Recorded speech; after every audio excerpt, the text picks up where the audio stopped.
might think that. You think, oh wow, they're like 5-11 and they're up there, the Capitol recording and all that kind of stuff. And so like on election night, she's going to be, all the reporters can be working at different campaign headquarters, but she's going to be at one of the big ones. Yeah. So like, for the governor's race, I can't remember if she, but she's either with Lamont or with Stefanowski, obviously. And then, everybody else is like doing, I was like, I wonder what small race I'll get to do. What did you get to do? What I got, and it actually ended up being a big story. Just as my luck of the draw, I just got polling issues, and there were a lot of them. Yeah. Polling issues, you never know. Some nights it's like very smooth, and you're like, and it feels. So you had the New Haven wet ballots? I was down there, right? But so yeah, some nights you do that, and you're like, oh, everything went smooth. Back to you. And you're like, why am I even out here? But then that night, if there's something that goes wrong, it's going to be like the big story of the night, and that was the girl. So that had to have been kind of fun for you. It was interesting. It was just sort of like it was interesting. I never saw anything like that, and I've covered enough elections. It was sort of a bizarre one. But even before that, there were some issues with people. Like what was one of the deals? One of the polling places really screwed up. Like they had the Wrong ballots. They had the wrong list, but they had the wrong voter rolls.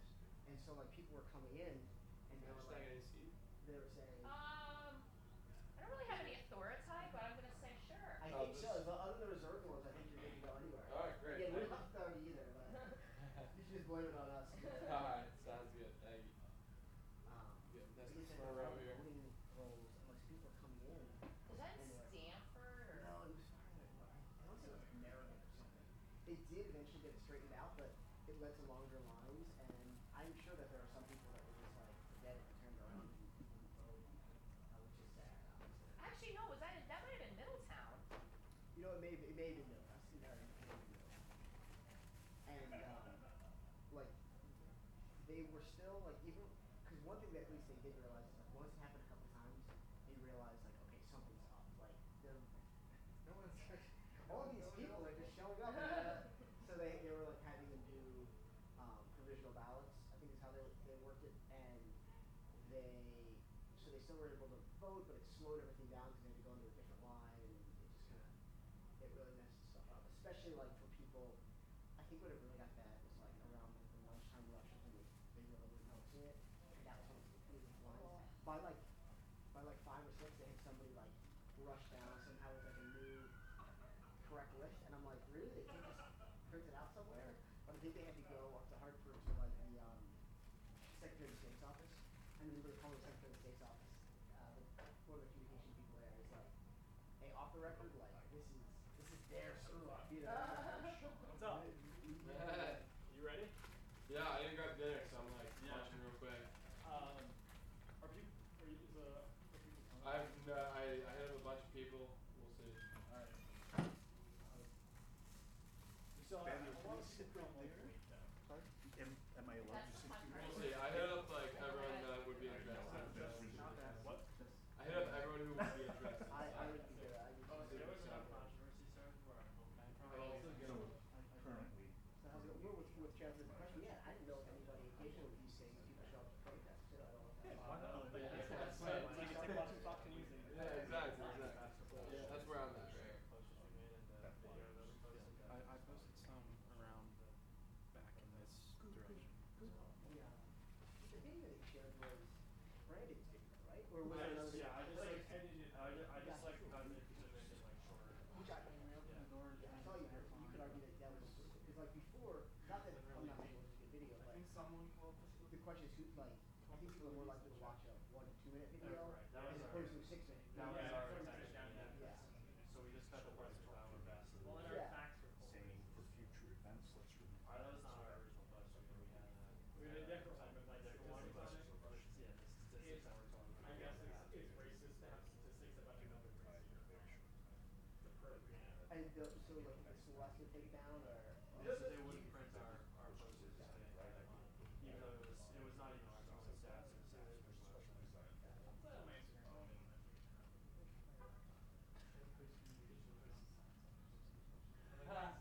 Does it say stifle free speech on your campus? They're allowed to take questions. Well, it's not something where more of a safety concern. But people would be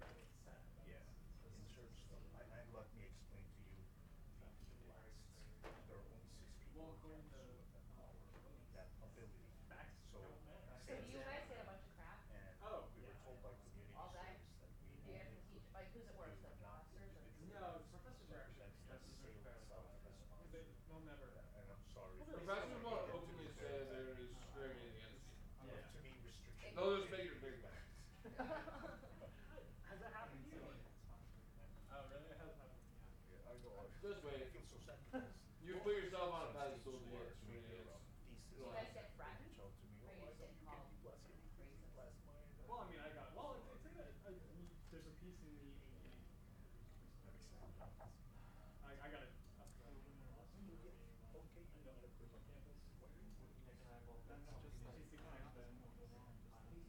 Yeah. Oh. But I don't know. Dude, it's absurd. Like, I wrote an article about, just purely based on economic theory, not like political theory, about, you know, the very well-established fact that minimum wage hurts the worst off, which is a very mainstream, well-established point within economics. This is a fact. Liberal groups have done that study and they've proven that. Yeah. Yeah, Same this thing. is a fact. So I wrote about that in the student newspaper, and I got like ripped White apart. privilege, your opinion and statistics gonna be valid, right? Something like that. It was the opinion editor, no less. Oh no, the opinion editor came after me, but he like ignored my argument and called me like some, you know, entitled frat boy or whatever. So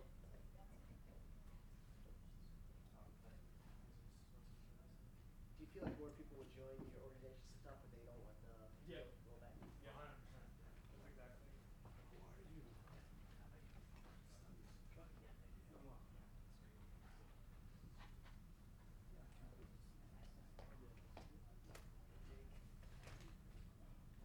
squeaking in dinner over here. Yeah. Hey, nice to see you. How's everything? one faction.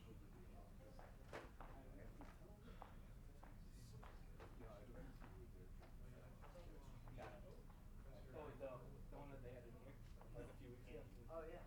2 weeks ago in Hello? Washington. Oh great. Yeah. Yeah. So we I was saying, it would be cool to have a class like that. So, and I read it for and I said,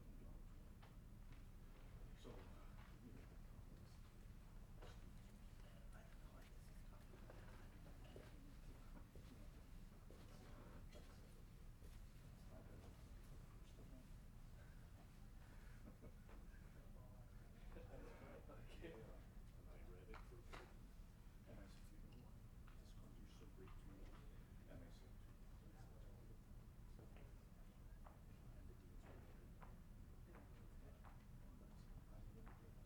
I'm not even the first generation. I came, I brought the plane, I came, and I brought this country because of freedom. Oh, yeah, thanks. Here, don't you love to say that we can disagree and without fear of incarceration can speak in our names or incarceration or something worse? So let's have a discussion. Let's have, yeah, let's have a civilized, civil, respect conversation.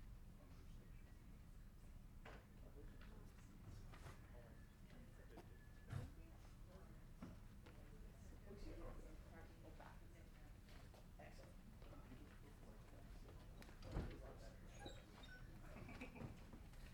It's very nice. How's everything? What's that? Oh.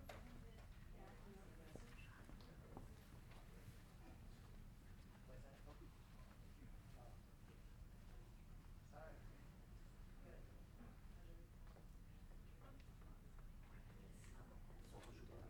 Can I take down these emails or your cell? Because I love the contact for a bigger story you might be doing later, just on conservatives on college campuses. Yeah, absolutely.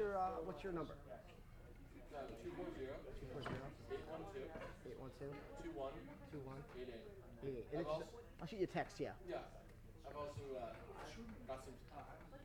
I'm the president of Dream Tech here, so You get okay. anything I do. And what's your first name? Jake. Okay, cool. I'll send you a text. I appreciate it. Oh, yeah, I'm good.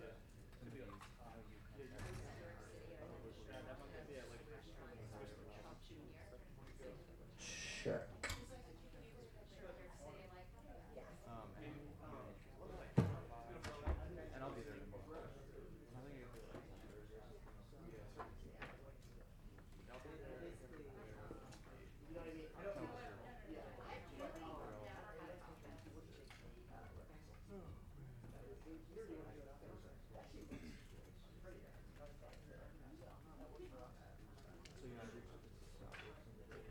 Excited about graduating? Yeah. I'm excited. It's like a big day, but I'm not excited.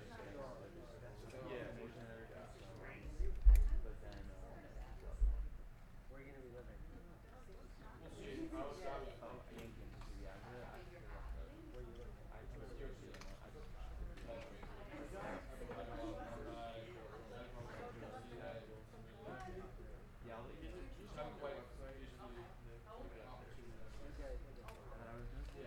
I'm not too worried. I've got a few backup plans. I'm gonna go back to my sleeping. So I was before me. So if I don't have a job in grad, I'll go back.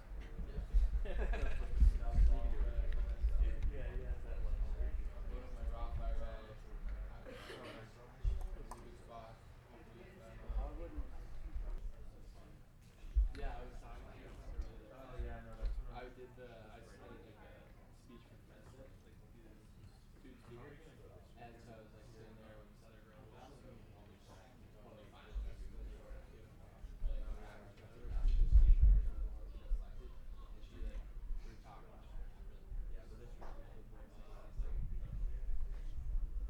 that sucks. I can relate to that. Like I was like I'm ready to go. Like she was like I practiced like down. I was like, really? I was like, I've read my speech 3 times and I've got a basically memorized and I was just like felt like I was the nerves. Like I have to imagine like if you're doing something like that, without like please pull it up for it.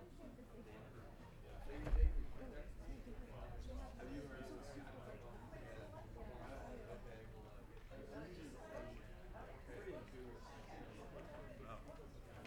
You got some literature for you. You guys got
Hello, everybody.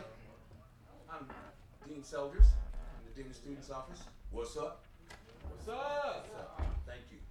Back in the back. I like that back in the back sound like that. Want just to say a few words and then hand it off to Nick and to introduce our guest speaker. One of the reasons I love Trinity College is it's a part of the liberal arts tradition. Anybody heard that around here? You've heard about the liberal arts? The idea that there's the pursuit of knowledge and information that somehow impacts one's own moral compass.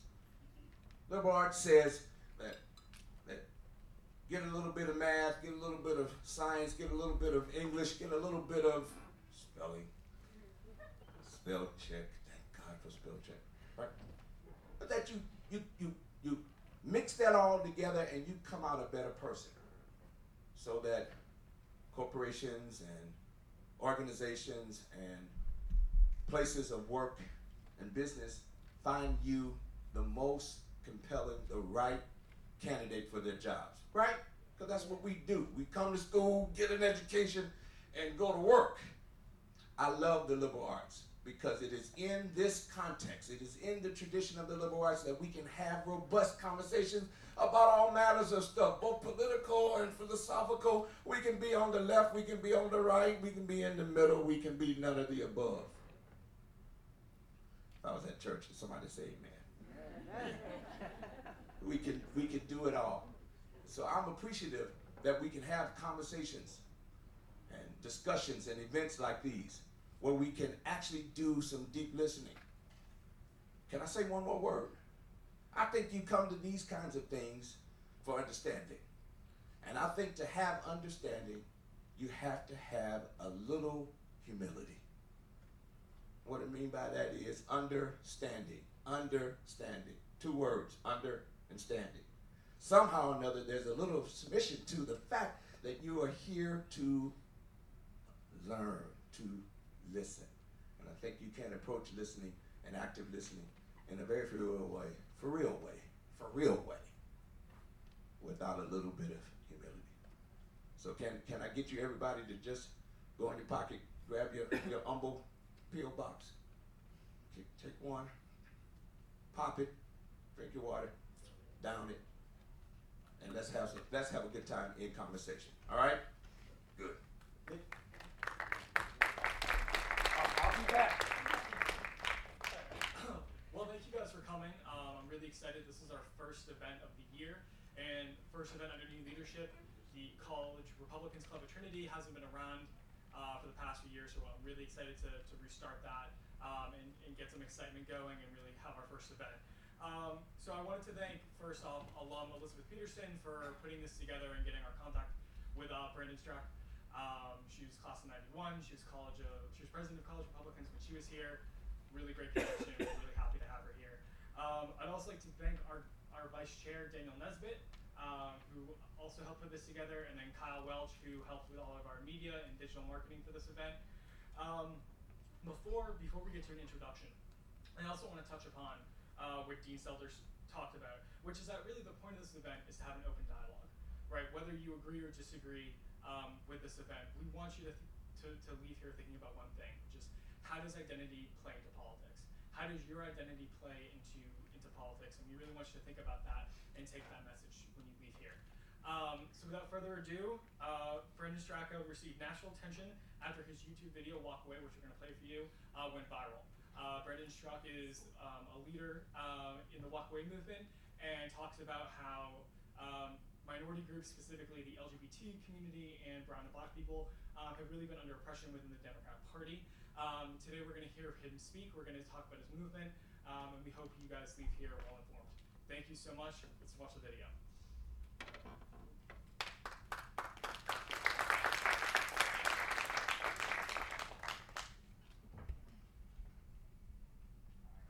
I was a liberal. Well, to be honest, less than a year ago, I was still a liberal. I became a liberal because I felt I'd found a tribe whose values aligned with my own. I staunchly reject racism of any kind. I reject the marginalization of any human being based off of their gender or sexual orientation. I reject tyrannical groupthink. I reject a system which allows an ambitious, misinformed, and dogmatic mob to suppress free speech, create false narratives, and apathetically steamroll over the truth.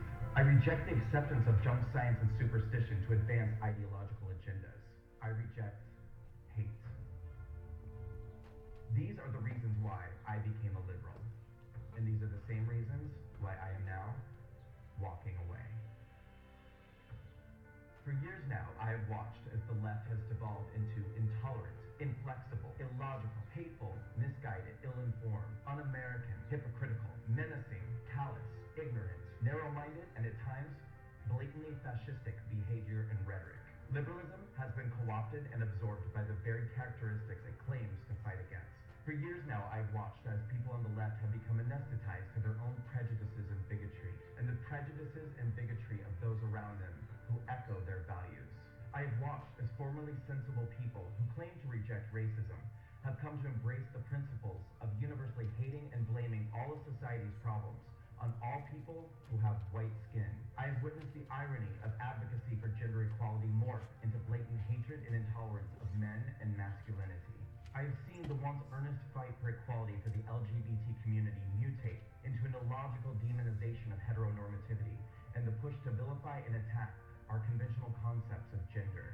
These same self-proclaimed victims of intolerance now turning on the gay community that they attached themselves to advance their agenda, now calling gay people privileged and themselves victims of injustice.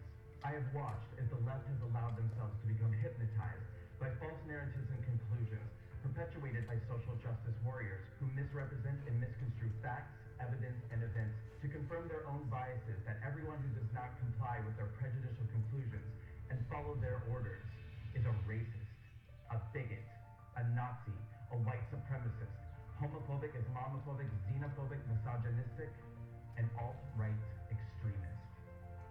And I've watched as they've used these heartless and carelessly assigned labels to intimidate, threaten, bully, silence, attack, unemploy, blacklist, and destroy anybody who dares to fight back. They'll come for me, and then they'll come for you. And worst of all, the Democratic Party and the liberal media has embraced, affirmed, aided, and abetted this cult ideology. In an effort to gain voters and maintain power, the Democratic Party that I once loved has joined forces with the extremist left. The Democratic Party and the liberal media now believe their own ill-gotten conclusions and have ominously decided that they, and only they, know the remedy for society's ills. The left has decided that the solution to problems with race relations in America is more racism. The left believes that attacking, insulting, and dehumanizing one group of people elevates another. The left now believes that there are no boundaries when telling lies, omitting the truth, or misrepresenting facts when telling the news, because their end justifies their means. The left has now decided that its point of view is the only acceptable one, and that suppressing, censoring, and banning open dialogue and debate is virtuous and progressive. The Democratic Party has adopted a deleterious belief system happily and without skepticism, separating people into groups based off of identity and then organizing them into camps of victims and oppressors. If you are a person of color, an LGBT person, a woman, or an American immigrant, the Democratic Party wants you to know that you are a victim and destined to stay that way. They will insist that you are a victim doomed to exist within a system that is rigged against you, that you are a victim of systemic oppression, that you are a victim of your circumstances, and that no amount of hard work or motivational action will ever allow you to overcome your victimhood or the privilege of those around you. This is perhaps the Democratic Party's greatest and most insidious lie. But if you are a minority in America today, the left-wing politicians and the liberal media don't want you to ever discover this lie. So they bombard us with stories designed to reinforce the narrative that you are in danger, that you cannot succeed. They manipulate your fears and concerns by telling you that you are disadvantaged, disempowered, and disposable to everyone except them. They will tell you that you need them. They will tell you that you are only safe under their supervision. They will promise to liberate you from all that chains you. And then they will do absolutely nothing for you. Once upon a time, I was a liberal. But liberalism has changed, and I will no longer be a part of an ideology or political party that represents everything that contradicts my values of unity, equal opportunity, personal empowerment, compassion, and love. So I am walking away. And I encourage all of you to do the same. Walk away.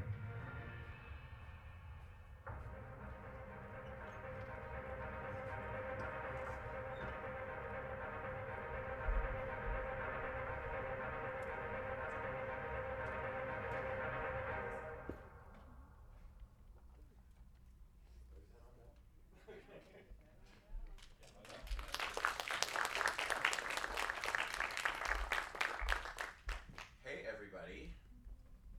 Can I walk around? Okay. Good. Hey, what's up everybody? I'm Brandon Straka. I started the Walkaway campaign. I want to thank you all so much for hosting me here this evening. Thank you, Nick. Thank you, Liz. Thank you very much. And, Tucker Carlson went to school here. Is this true? Oh God, that's so cool. Used to hate Tucker. Now I love it. So as most of you probably know, I guess at this point, I'm a former liberal and a former Democrat, and I guess part of my story is that I grew up in rural Nebraska, and I grew up in a pretty homophobic era of our country. And so I feel like by default, I always sort of fell toward a more liberal camp. And by default, I also fell into being a member of the Democratic Party. As an adult, I always voted Democrat. And the reason why is because I feel like I fell for the marketing of the Democratic Party, which I think has done an amazingly effective job at marketing themselves toward minority groups in America and telling them that they are hated on the right, that Republicans are all racist and bigots, that they're not wanted, that there is no seat at the table if you are black or brown or LGBT or even a woman, which makes absolutely no sense. But to be clear, I'm not denying the fact that racism has ever existed. I'm not denying the fact that homophobia has ever existed. And I'm not denying the fact that Republicans have been involved in some ugly behavior, I think, and some ugly policies throughout the years. But what my eyes have been open to, I think at this point, is that we are living in a world that is controlled by a narrative. And this narrative is created by the liberal media, and it exists everywhere. It's in our movies, it's in our music, it's in academia, it's certainly on the news that we read every day, or that we see on television, or that we gravitate towards when we click on Facebook or Twitter, or that are shared by our friends. We are being fed a narrative on a constant basis, and that has never been more apparent than after the election of Donald Trump. But I'm already getting ahead of myself, so I want to dial back just a little bit. Come on in. Please join us. How are you? I voted for Hillary Clinton, and I voted for Hillary Clinton because I believed that she was the most prepared candidate. The media that I had trusted my entire life had told me that Barack Obama had been an incredible savior for everybody in the United States, that he had a scandal-free presidency, that this guy was a messiah who did absolutely no wrong, and that if anybody criticized him, it was because, of course, they were a racist. And when people criticized Hillary Clinton or said, we don't want more of the same, then they naturally gravitated toward the narrative that that's because you're a sexist, you hate women. It couldn't possibly be because she and her husband have decades and decades of documented corruption, or that she would be basically just bringing upon the United States 8 more years or 4 more years of exactly the same things that Barack Obama did, that had caused so many people to lose that faith and that hope and change that he had promised them. But it was really, I think, the culture surrounding I moved to New York City after I graduated from high school in rural Nebraska. I wanted to be an actor, I wanted to be a singer, and so I came to New York and I wanted to just live an open life. I wanted to be gay. Oh, I'm sorry, I know it's obvious, but I'm gay, and so I wanted to just be openly gay and live my life and do my thing, and I wanted to be around people that I thought understood me and supported me. And so I gravitated toward a very liberal city and a very liberal set of people. And so in that way, I think existed in a bubble, as so we all do to a certain degree. But I mean, certainly, I think if you're a minority and you're living in a city, you're going to gravitate to a very specific bubble. I felt safe and comfortable within this bubble. But then I started, as time went on, to feel the culture changing. I felt it, and I could hear it, and I could see it in ways that were making me feel ever more uncomfortable. I didn't feel like we were becoming more united as people. I felt like we were becoming more divided as people, and I started to hear this language suddenly that I was never really hearing before. I started to hear constantly about privilege, this terminology, white privilege, victimhood. These things started to creep more and more and more into the culture. I started being told that I was privileged, and I didn't really understand why, because I come from a poor family in Nebraska. I was poor as an adult. I didn't go to college. I was working for oftentimes below minimum wage, working in restaurants. And I'm not denying that there are privileges to being white. There are privileges to being white, just like there are privileges to being black, just like there are privileges to being gay. No matter what you identify as, there are things that you can get away with that no one else can get away with. And certainly some of these things are very, very significant too. I don't believe that white people in our culture get away with more than other people in our culture get away with. In fact, I think it's quite the opposite. But we can get into that later too. For me, a big turning point was around 2015. I was always sort of on the front lines of the gay rights movement. I was fighting for whatever the cause was, even leading up to gay marriage. I mean, there was a time when, housing discrimination laws existed, things like this. I was always on the front lines fighting for equality within the gay community. And then when we got to the point where we were fighting for marriage equality, that sort of seemed like a final hurdle to me. That seemed like a finish line. It seemed like, okay, if we can have success here, if we can attain equal marital rights, that's it. I mean, we as a marginalized group as gay people have sort of attained the equality legally that we're looking for, that we were hoping for. And in 2015, the Supreme Court decided that marriage equality was going to be the law of the land. And I thought, this is great.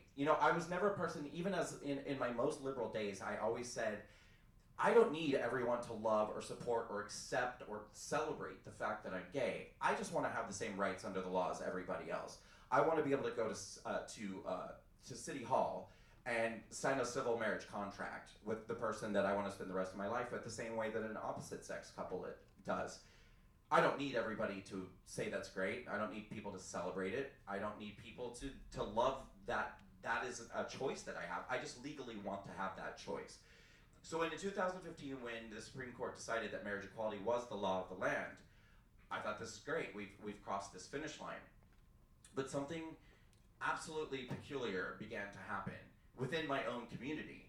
Rather than, kind of like holding hands and celebrating crossing that finish line together, I started to see more and more splintering, micro splintering, into these illogical groups and just absolutely bizarre terminology that I suddenly was starting to hear about non-binary people. I started to hear terms like gender queer and gender fluid and all these new conditions that never existed before until we got basically to 2015 and marriage equality. And I thought, well, this is weird. I mean, I don't really understand what's happening here, but I didn't get it, and I didn't really think that much of it, but I knew that it made me feel very uncomfortable. It was around 2016, but before the election, I believe, when the Huffington Post, they used to have kind of like a subsection that they called Huffington Post Gay Voices. And I was always just mortified by everything that I would see, even as a liberal, just completely mortified, because rather than like printing uplifting stories about our community, about like even me right now, they would never dare tell a story about Brandon Straka, a gay man who started a movement that's, and being embraced by conservatives. They're too busy telling stories about like how to enjoy fisting more, and like ways, seriously, and like ways to enjoy group sex, and it just absolutely repellent, disgusting things. And I'm like, my God, is this how we want to be seen by the rest of the world as a community? Is this really what the gay community is about? Can they not please publish something even slightly dignified about my community? So I had many battles with Huffington Post Gay Voices over the years, writing back responses to the pieces that they put out. But it was sometime around 2016 that they put out a piece in which they made an announcement, and they said, from now on, we will no longer be Huffington Post Gay Voices. We are now Huffington Post Queer Voices. And we feel like this is a really positive move for this community. And not only are we changing our name to Huffington Post Queer Voices, but from here on out, we'll be referring to LGBT people as queer people in the media, and we will be insisting that other media sources also refer to gay people as queer people. And I thought to myself, wait a minute, first of all, who decided this? When did we take a vote? And I must have been sick that day, because if I'd been there, I certainly would have taken advantage of the opportunity to explain that I don't want to be called queer. I don't want to be a part of this decision that somebody made on my behalf. For many of us in the gay community of a certain age or a certain geographical location growing up, the word queer is a word that many of us heard, is the last word that many of us heard before a fist came flying at our face. I think it's degrading, I think it's demeaning, I think it's low rent, I think it's embarrassing, and I don't want to be a part of this movement to call us all queer. I think it's disgusting when black people use the N-word. I don't think it's cool. I don't think anybody's taking back their power. I think you're degrading and demeaning yourselves, and I don't want to be a part of that happening to my community as well. So I expressed such when I wrote a letter back to Huffington Post Queer Voices explaining exactly how I felt. Now, I did this in the most respectful way. I used articulate English and, I expressed a point of view without name calling, without being nasty. I just said in, strong English language how I felt. Instantly, I was pounced. This happened on Facebook. their Facebook page. So people were able to respond to my comment. Instantly, I started being attacked out of the woodwork by all of these people who identify as non-binary, gender fluid, gender queer, all this stuff. And they were saying to me, well, of course you don't want to be called queer because you're a privileged white gay man. Try being gender fluid, try being gender queer, try being a black, trans, lesbian, whatever. And I was just like, what the hell is happening? Like, what the hell is happening? We literally just got to this point that we have been fighting for decades. I mean, gay activists, going back to the 60s and 70s, people who lived through hell and died, many of them, through hell, to get to this point of equality, which we have now attained. They don't want equality. Now suddenly, equality isn't good enough. Equality doesn't look good to people anymore. In fact, equality, I think, is so scary for so many people that they might now not be, they might have their victim status revoked, that we have to actually invent new conditions, and we have to invent new genders, and we have to invent all these new things that never existed before, so that we can remain under this LGBTQIA plus 2 whatever, ever-growing acronym, so that we can remain a victim class status. And why? Because there is such a thing as an oppression industry. And this industry cannot survive unless you are a victim. How do these people at these nonprofit organizations who keep telling you you're in danger, you're in danger, you're in danger, how do they survive? If they don't keep convincing you that you live in an incredibly sexist, homophobic, racist world, and that you cannot go out to your mailbox without being shot at by a straight white man. So at the time, the light started to go on for me that something was very wrong, something was beginning to change, something that I couldn't any longer endure or be a part of.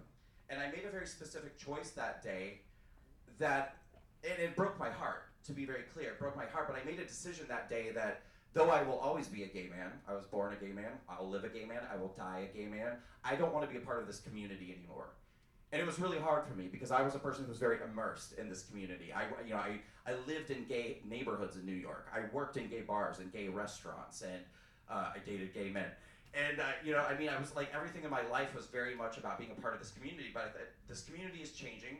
It's changing in a way that's ugly, and I need to find a way to live my life not having this be my identity, but growing out of it and finding something else, something more, because I'm feeling this community being overtaken by a movement of hatred, and not even an honest hatred, a hatred that is literally based on myths and lies and false conditions that aren't real, that don't really exist. I wasn't quite over it by the end of 2016. I was still riding the Hillary train.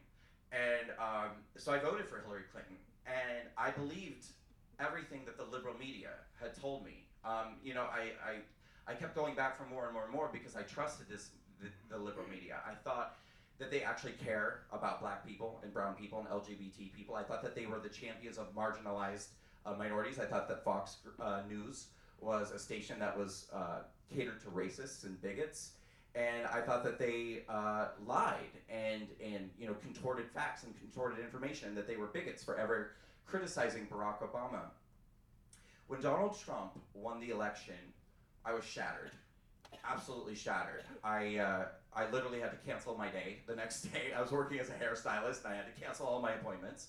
And I cried. I spent most of the day crying, and I was going on social media, and I couldn't understand how this could happen for several reasons. First of all, because the media had convinced me that he was a racist and a bigot, and because they had also told us for so long that he had a 3% chance of winning. I think on election day they said a 1% chance of winning. They said that literally they said it was an impossibility that he could win. And since they had spent such a long time continuing this narrative of this morally deficient person who's so bigoted, it's so hateful, and then he won by such a large margin of the electorate, I thought to myself, my God, are we just living amongst covert bigots everywhere? And not only was I shattered and devastated because he had been elected president, but I was terrified. I mean, I was absolutely terrified. I mean, I spent weeks walking around the streets of New York City going, did you vote for him? Did you vote for him? Did you vote for him? I mean, because in my mind, I'm thinking, someone voted for him. Like, a whole lot of people voted for him. And if you voted for him, you knew you were voting for basically the second coming of Hitler. And how could you vote for the second coming of Hitler if you yourself don't obviously hate gay people or racial minorities or whatever? And So it was this very scary feeling of kind of walking around all the time not knowing who all these covert bigots were that we were existing amongst. And the news kept reinforcing, you know, this narrative that we were in so much danger, and the stories came out immediately, literally the night that he got elected. The Huffington Post, who I don't know why I went back to them after what they did. Oh, I forgot to tell the part, sorry. After all the non-binary people attacked me on Facebook, I got shut down, I got banned on Facebook for hate speech. They all reported me for hate speech because I said that I was objecting to being called queer, and because there was a mob of them that did this, Facebook banned me for hate speech. But I still went back to Huffington Post anyway, and the night of the election, at somewhere around 2 in the morning, I rolled over and I opened Huffington Post, and there was a picture of Donald Trump with a big headline on the top that said, "Nightmare, President Trump." And then below it was a sub-headline that said, "Millions to lose their health insurance, civil rights to be rolled back, ... and other possible headlines from a Trump presidency." So they started predicting the future of what was going to happen and scaring us literally the second that he got elected, putting out the scary, you know, fear-mongering headlines. And so that it wasn't shortly, you know, it was very shortly after that when, you know, he started in office in January, and then very quickly the headlines started rolling out that he was going to sign executive orders rolling back gay rights, that he was going to reverse gay marriage. People were talking about him sending black people back to Africa. People were talking about Mike Pence putting gay people in concentration camps. And you guys, I believed every word of it. I really did. I mean, I was, at the very least, I was so fearful, I was so scared, and I couldn't understand what was happening. So I was taking to social media constantly and just posting, why did you do this? Why did you do this? Because I grew up in Nebraska. I knew that a lot of my friends back home on Facebook had clearly voted for him. None of them would admit it. Everyone was very, very quiet about it. But I just kept asking the question, why? And a lot of my posts were very offensive too. I mean, I was posting like pictures of Melania Trump naked and that picture of her in the high heels naked. And I was like, our new first lady, aren't you guys so proud? But no one would answer me.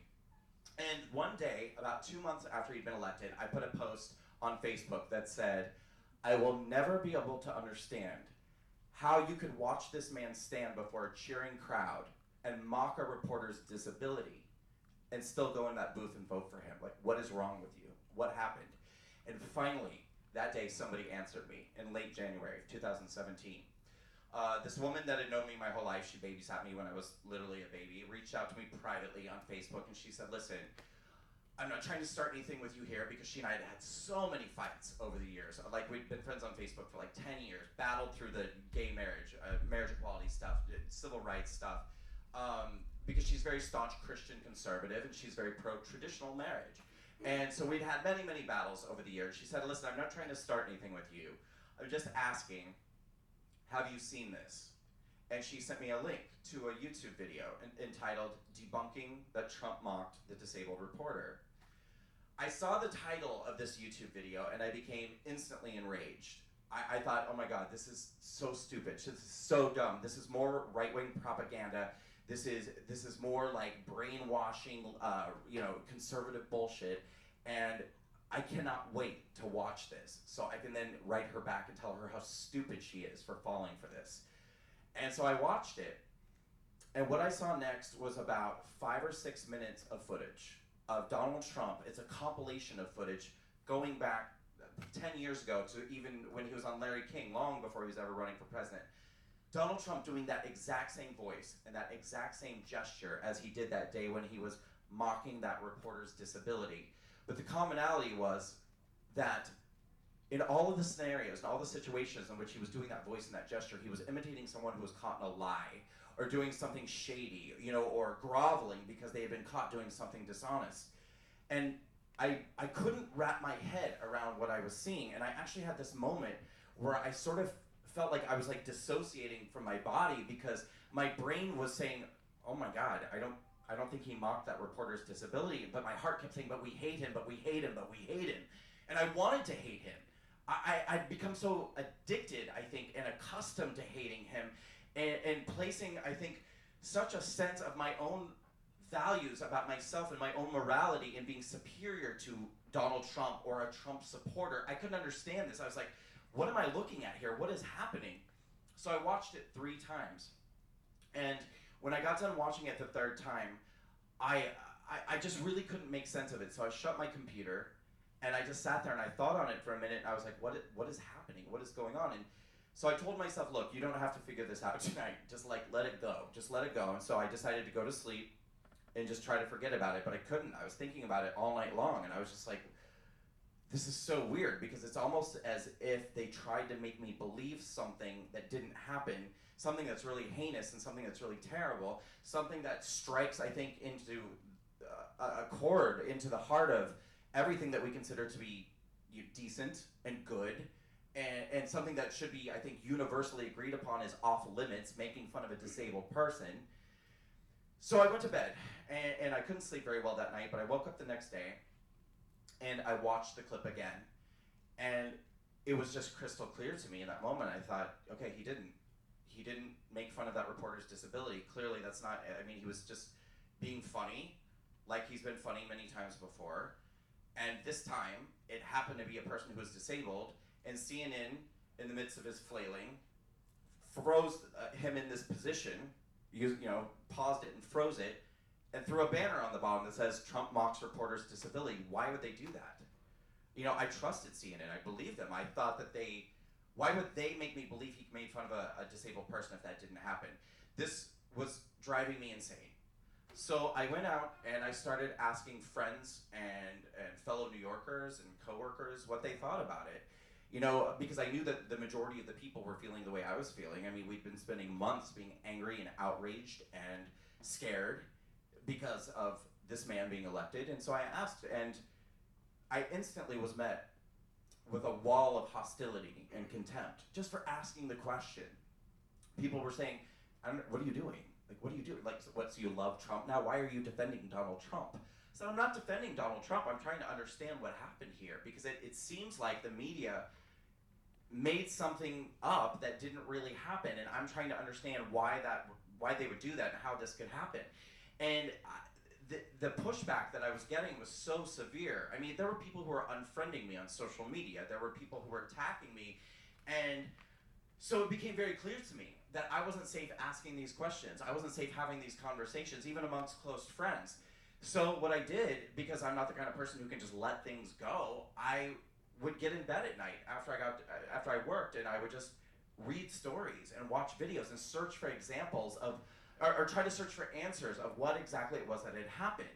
And I started finding the most fascinating things. I found stories and like YouTube videos that were uploaded by private individuals, groups of black people who went to Trump's rallies to support him, and when CNN got there, they cut them out of the shot so that it appeared that only white people were there, so that they could continue the narrative that these were racist, bigoted rallies that were only attended by white people who were racist and bigoted.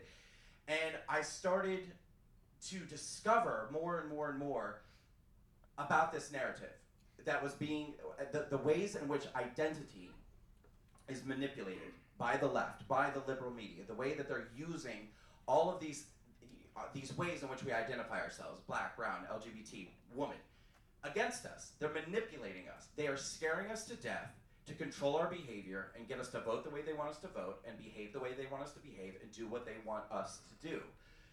And the more I discovered, the more this was blowing my mind, and the more unsafe I felt having these conversations with people. But I still tried, and I would kind of drip, drip, drip little questions on social media, and people started attacking me and saying that I had joined a cult. People started saying that I had been brainwashed. People started saying that I've been sober almost 5 years. People said, well, he's relapsed. He started drinking again. He started using drugs again.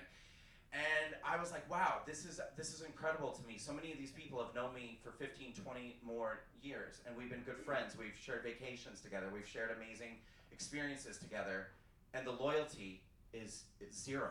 I mean, it's like, because I dare to ask a question or step outside the box of the ideology that I'm supposed to be ensnared in simply because I'm gay, or simply because they see me as someone who needs to be fit inside a box based off of my identity.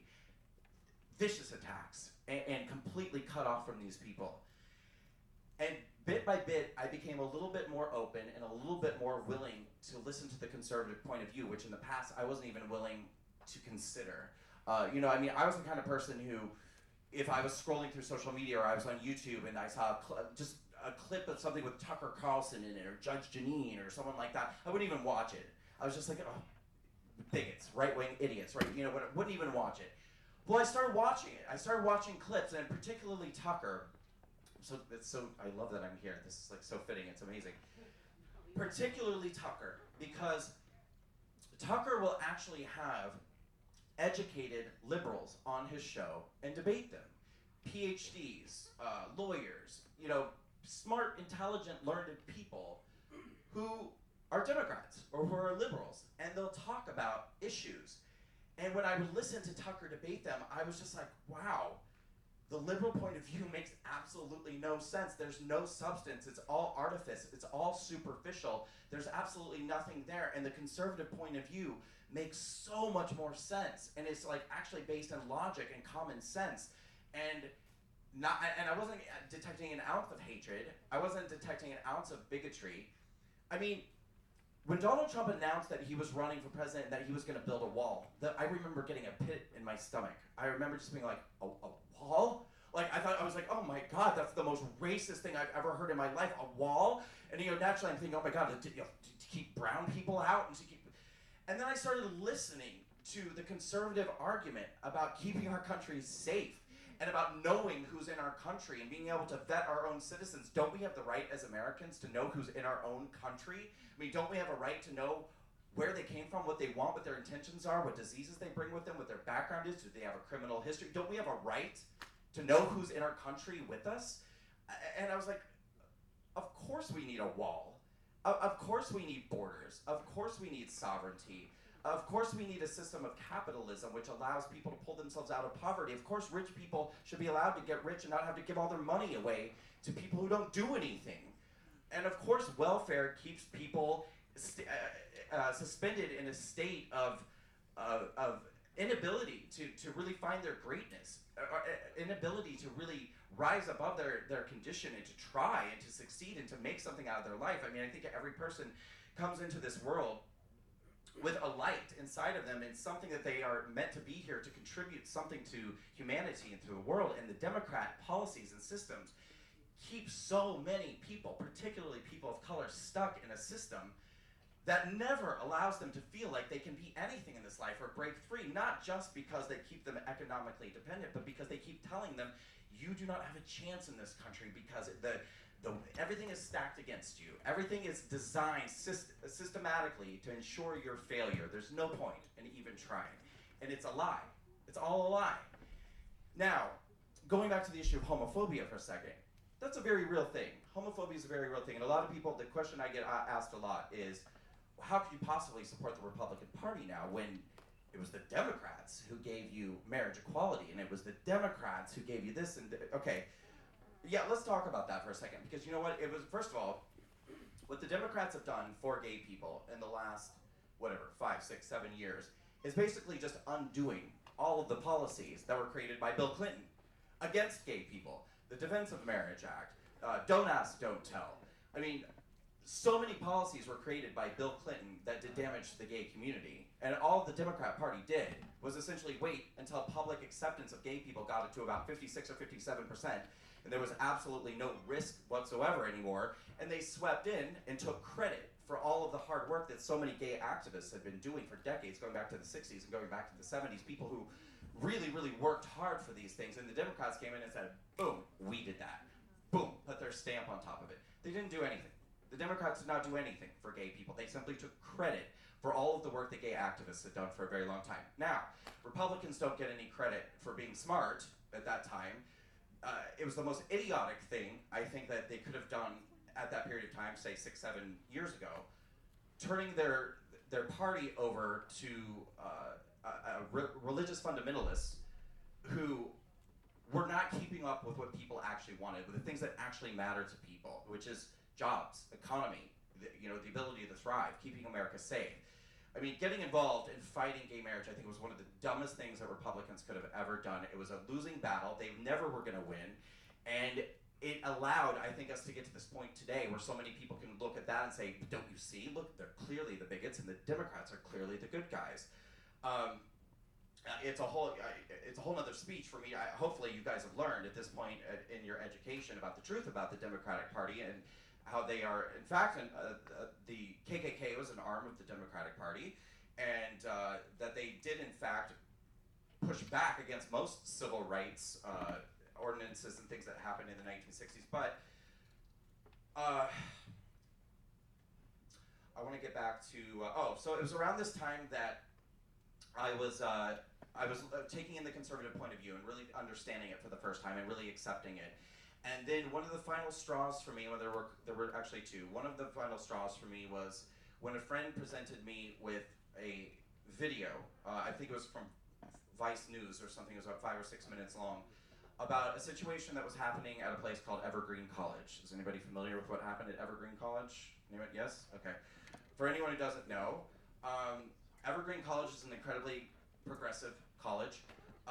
They regularly have these sort of initiatives that are designed to promote the progress of social justice and raise social awareness, whatever. And these things are things like, opting out days. If you're black, you should opt out so everyone can learn, blah, blah, blah, whatever.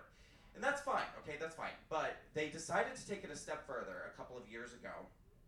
And what they decided was that rather than have an opt-out day, they would have a mandatory day without a white person day. And how this worked was, if you were white, you had to stay home. And if you didn't stay home, it meant that you were a racist, basically, who was participating, who wasn't acknowledging the systemic oppression of black people, and that, of course, this makes you a racist and a bigot. And it was mandatory in the sense that, you would be shunned, you would have your reputation destroyed if you didn't participate. The school couldn't actually make you stay home. But they didn't have to worry about that because of the social pressures of progressivism at this school. You didn't really have a choice. Well, there was a professor at the school who was extremely liberal, extremely progressive, and he pushed back. And he said, look, guys, like these opt-out days, I think they're great, good. Like, I think that they have some benefit, and I think they have the ability to perhaps raise some awareness. But telling people that they can't participate in something because of the color of their skin is really not the message that I think we want to be sending to people. I think it's not a good idea. And he unleashed the fires of hell on himself for simply making that incredibly rational, incredibly reasonable, incredibly true point. He started getting attacked viciously by social justice warrior students at this school. There are many videos of them encircling him, screaming at him, throwing things at him, swearing at him, calling him names, and they demanded that he be fired. And basically, he ended up having to resign because the harassment was so intense and got so bad. My friend showed me this video, and it was the first time that it was really the dots were starting to connect for me. I was like, I get it. This is what liberalism is. It's using identity to bully other people. It's using identity to continue on this narrative to get what you want, which is what the media does. The media's, they're no dummies on the left. They've gotten a hold of this too. They realize that if they can continue the race baiting, they can continue the homophobic narrative, etc., that they can force an entire political party into submission, or at least they got away with it for a really long time, until the wonderful gift that is Donald Trump came into all of our lives, and I think just completely shredded this system that has been put in place, this toxic system that's been put in place, which is liberalism in America. It's disgusting. And so at that point, I made the decision, I'm done, I'm walking away. I'm walking away from the Democratic Party. I'm walking away from the ideology of liberalism that I've subscribed to for so long, which is a cult, by the way. And I'm walking away from this cult, and I'm walking into my personal power, my individual freedom. I'm still a gay man. As I said before, I'm as gay as I ever will be, but I am no longer going to be a part of this toxic ideology, which is I talked about a lot in this video.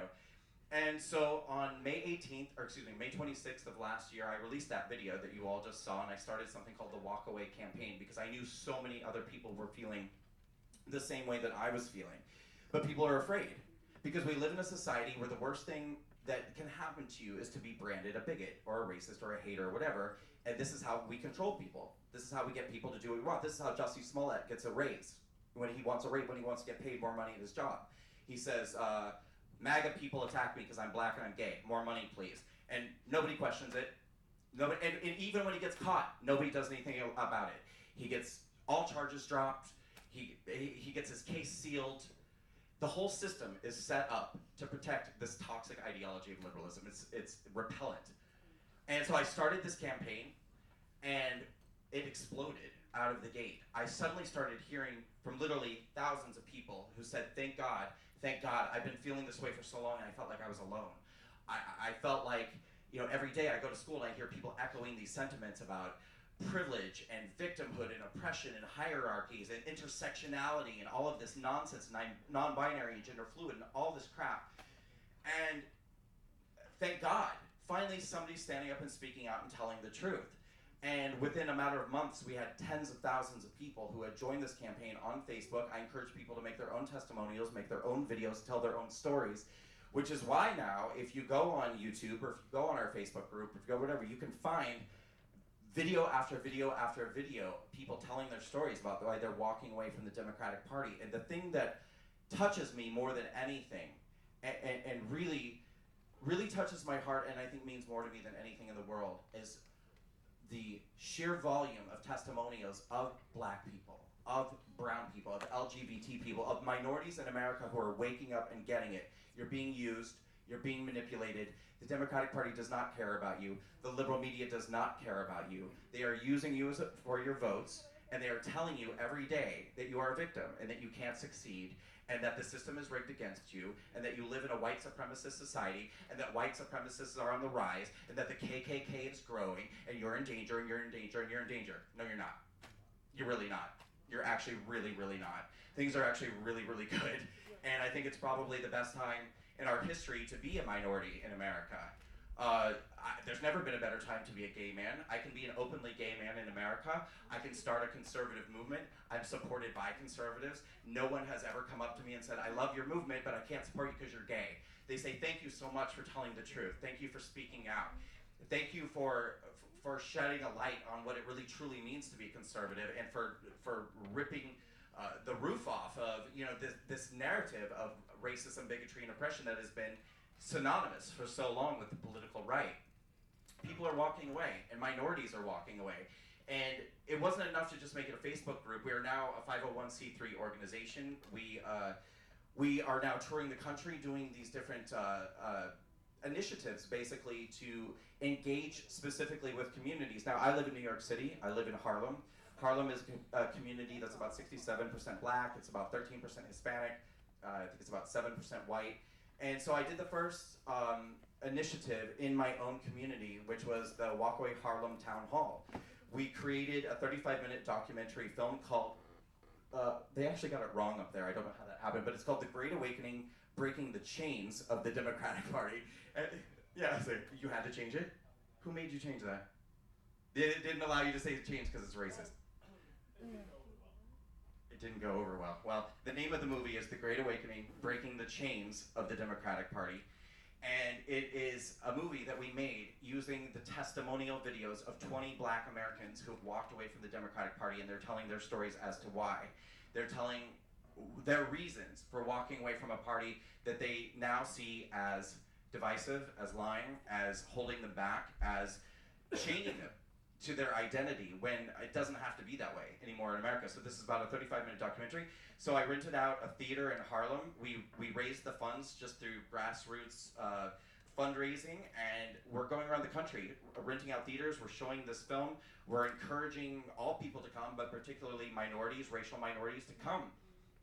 Hear an alternative point of view that's being told from other Black people who are telling their own stories about why they're walking away, and then we do a panel discussion afterwards with walkaway people, with conservatives.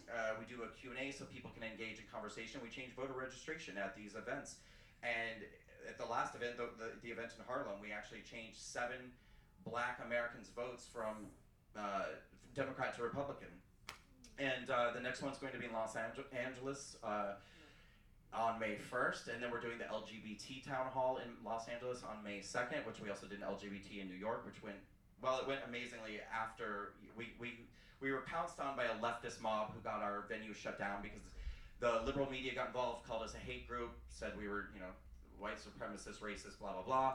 The LGBT center that was hosting our event believed this media and canceled our event, but we found another venue, and it ended up being a huge success. These events will be available on YouTube for people to watch. And in a nutshell, that's about it. I mean, between now and 2020, it's my goal to work tirelessly to open the minds and set free people who I think for so long have been brainwashed by the liberal media. They have been trapped and ensnared by a liberal ideology, which is telling them that they're victims and that they can't succeed in America and that they're being held back. And I am letting people, we don't tell people in the Walk Away campaign that they have to become Republicans. That's actually a myth that you'll read in a lot of, Huffington Post, CNN, whatever. We have people in the Walk Away campaign who are independents. We have people who are libertarians. We have people who are Republicans. Some people love Trump. Some people don't love Trump. And that's fine. I don't care. Walk Away is a journey, not a destination. I don't tell people where to go or what to think. I just tell them, take a look at what's really truly happening with the Democratic Party because they're using you. They're manipulating you. They're taking advantage of you, and they are selling you a total line of bullshit, which is going to ensure that you never ever can succeed in this country. Whereas setting yourself free and embracing your individual identity as American and understanding that America is a unique nation that needs to be protected. It needs to be cherished and valued. It needs to have borders. And if necessary, it needs to have a wall to ensure that we know what our country is and what our culture is, who we're about, and what makes America great and what makes America special. And so what I want to do really is just go around and try to wake as many people up in this country as possible, get them to start thinking for themselves, turn off CNN, turn off Huffington Post, turn off the New York Times, turn off MSNBC, turn off Rachel Maddow, turn off all of these people because you're basically being engaging in an addictive behavior, going back day after day after day to this trough of just lies and deceit that's designed to scare you and make you feel like something is going on in this country that isn't going on. And I guess since there's going to be a Q&A, I'll kind of leave it there. I'm sure people have questions or want to call me names or something, and that's cool. I have no problem with that. But I'll leave it there, and thank you all so much for hearing what I had to say.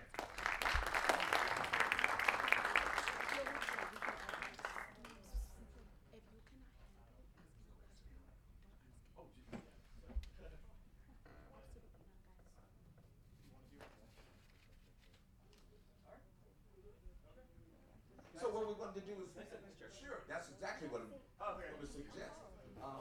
What we want to do is fill questions and have a Q&A a bit. And let me ask you to do a couple of things. Hang on for a second. Couple of instructive things. If you would, come down front here. State your name, ask your question, and again, want to remind you we want to have a discussion, a dialogue, conversation with college students and others. I'm another. So join us down here. And I understand that Brandon will field some comments, some questions for about 20, 30 minutes. Is that okay? Sure. Right? Don't make so I say this all the time. Y'all, but we've all been in that event where the person that's supposed to be asking the question makes a full-fledged dissertation statement. Ask the question, and ask the question as soon as succinctly as possible, so that you can actually have the dialogue. Right? All right. That's true. That happens at every event. Come on down here. Melissa, where are you? I want water. Okay, thank you. Thank you. Thank you so much.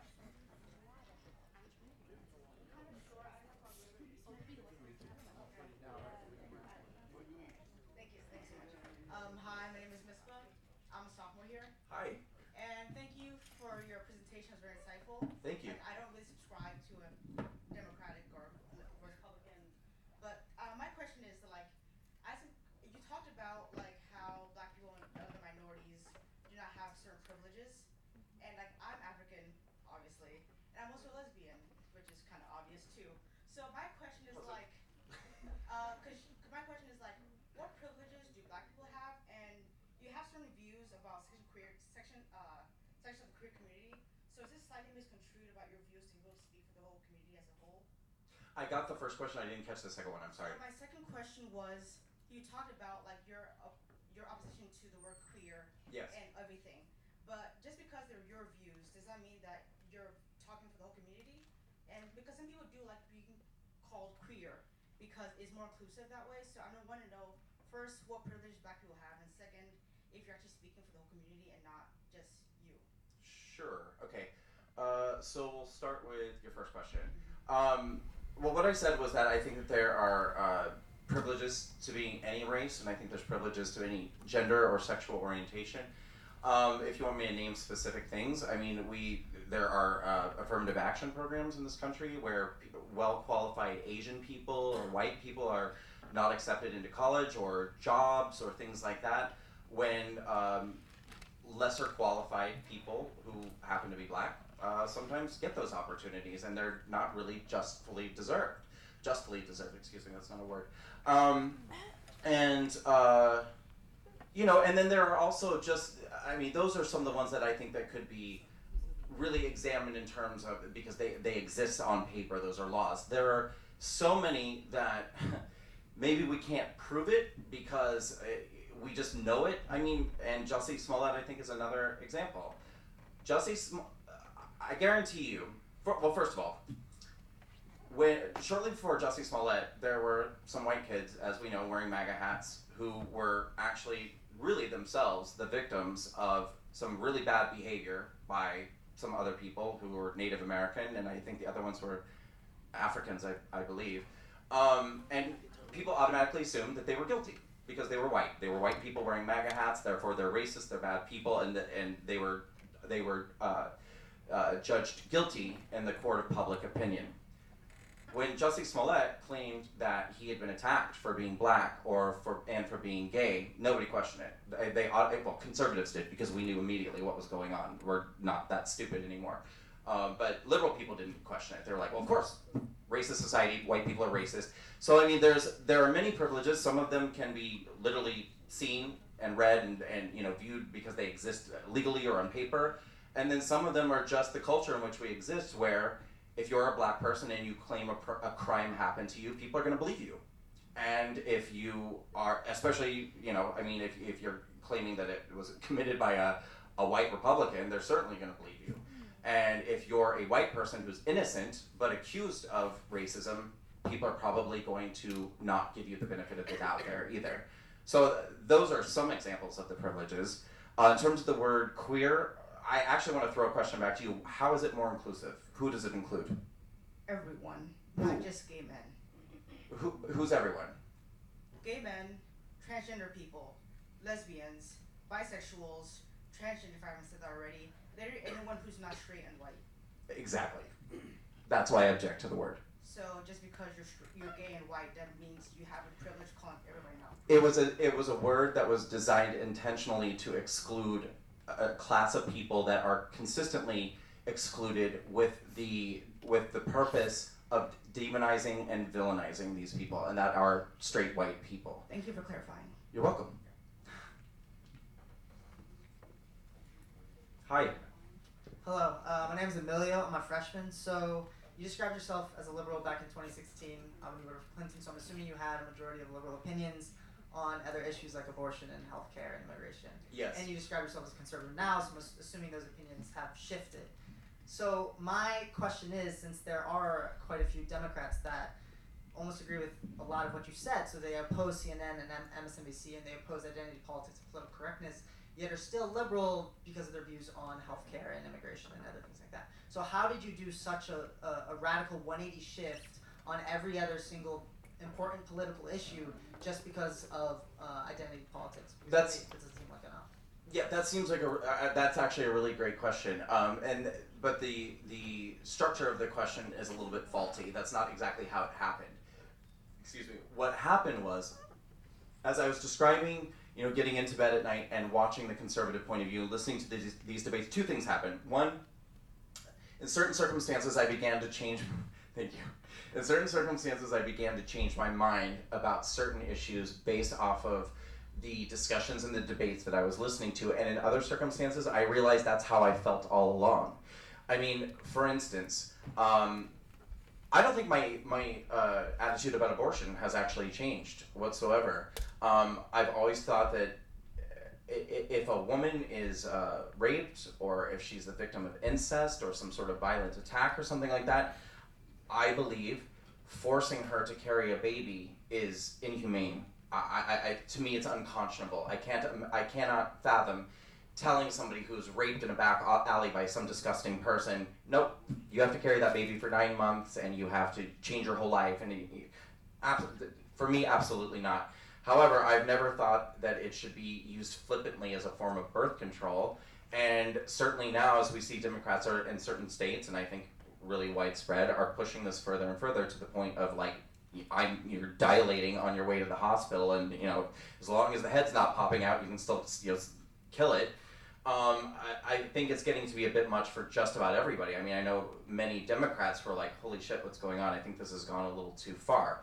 Now, what ends up happening when you're a liberal is that there's sort of an allyship that happens amongst, it's the whole intersectionality thing, I think, to a certain degree. It's like, well, I'm a gay man, and you're a woman who supports marriage equality, and since you support me, well, of course, I'm going to support your right to choose. And like, I mean, I think this is about the level of depth of thought that many minorities, and nobody get triggered because I'm not saying everybody, but I'm saying I think a lot of people put about that much thought into their political opinions. It's like, well, we're all minorities, so let's all just support each other's causes and stuff. And I came to realize a lot of these causes I just never supported in the first place.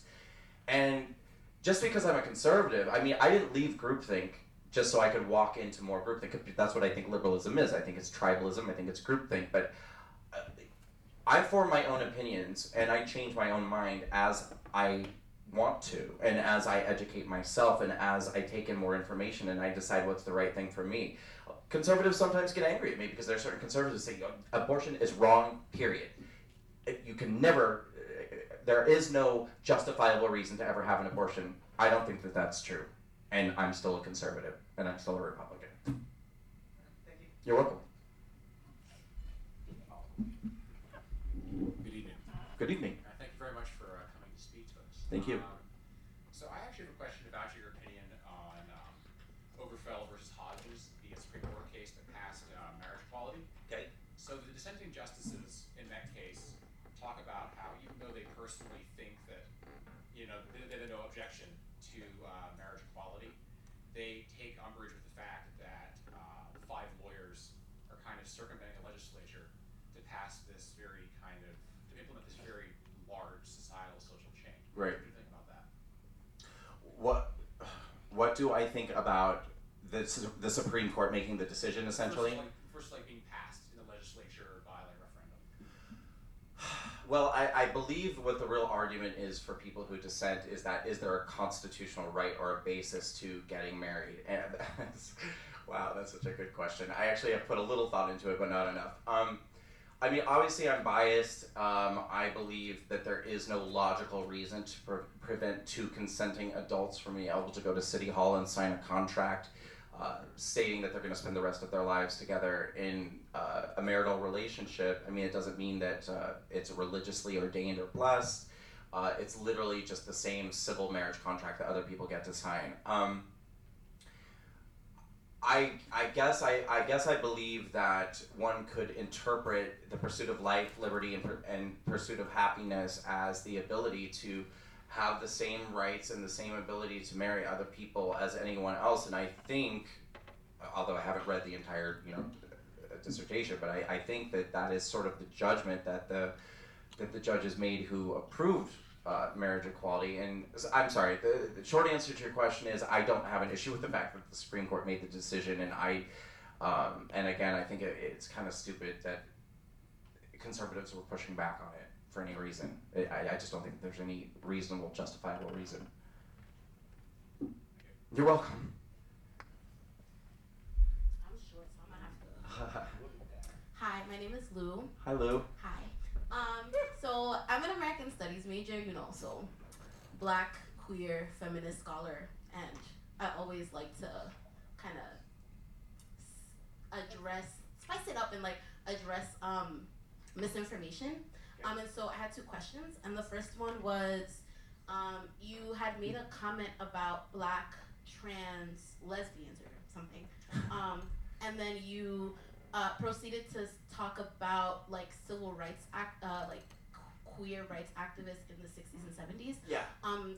you know, and your comment seemed a little dismissive of identities of being a black queer, a black trans lesbian. And I just was curious to know if you knew that the Stonewall movement, which is often considered as the hallmark and the first step in the gay liberation movement in the United States, was actually started by Marsha P. Johnson. Yeah, so I'm glad you know. Just wanted to know. Thank you. And also, I was wondering if you you made a comment about the Democratic Party and the Republican Party. Are you aware that they shift political platforms? That's in not the true. 60s? That's not true. That's been debunked 101,000 times. And I'll be honest with you, I probably couldn't give you the most articulate reason why, but you can certainly find it very easily. What's that? I could tell you why if you want.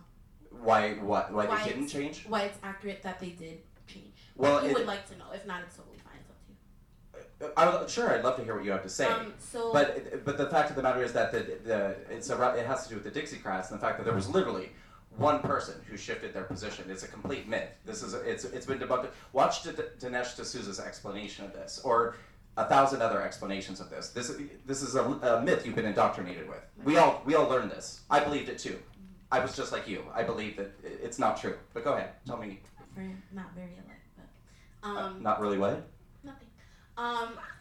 So basically what happened is, dating back from Reconstruction, the Republican Party was the party of Lincoln, seen as a very progressive party of emancipation, impeached President Andrew Johnson. Y'all could fact check me on that because I'm not sure, because he was a proven racist. And basically the Ku Klux Klan started in reaction to free emancipated blacks seeking political agency and taking office. And so the Republican Party, the Ku Klux Klan started the first wave was begun to target Republicans, especially free emancipated black formerly enslaved people. And so their first acts were motivated by the Republican Party, the party of Lincoln. Come the 50s and 60s with presidents like Lyndon B. Johnson, who ran as Southern Democrats, but had progressive policies and platforms. And that's where you start to see a shift in politics and platform and who is voting for what party. And because of the progressive platform of Democratic Southern presidents like Kennedy and like Johnson, you see more progressive people start to vote Democrat. And so when this happens and legislation is passed, more people of color start to vote for the Democratic Party. And so that is where we see the shift in platform occur, where Republicanism started, well, not Republicanism because that's something else in academia, but the Republican Party started having a more conservative platform after that. And so it's in the policy, it's in the legislation, and it's in, you can see the trends in voting and the trends in which presidents started passing which legislation. So that's just, it's in the books. Sorry, I can't make it up. Well, you did just make it up. You didn't make it up. Someone else made it up, and you believed it. But I'm 20 years old. I get it. But I think what I would highly recommend that you do is I would watch the entire film by Dinesh D'Souza called Hillary's America. It's got a subtitle too. The Secret Truth of the Democratic Party, I think is what it's called. It will literally tear to shreds everything that you just said, using facts and information about what actually happened and the great myth of the party switch. I believed it too, huh? I really did. I mean, thank you. And I apologize that, you know what, you checked me, and you checked me really good, because what I need to do in the future is make sure that I'm prepared to articulate exactly why that point is right, and today I'm not. But check out that movie, because it'll do a much better job than I can. Great, thank you so much for this platform, y'all. Peace and love. Peace and love to you. I look older than most of you because I am.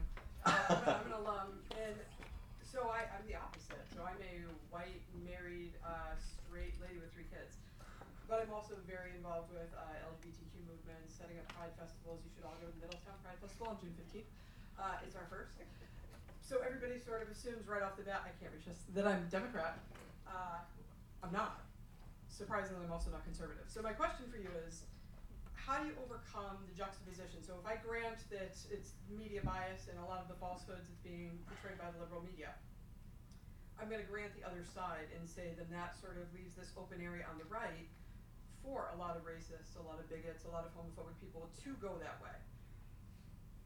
how do you counter that, or how do you overcome that juxtaposition that you have one party that is completely sort of one identity, and you have another that almost in juxtaposition is becoming a safe haven for the opposite view and more hateful views. So how do you overcome that when you're having these conversations?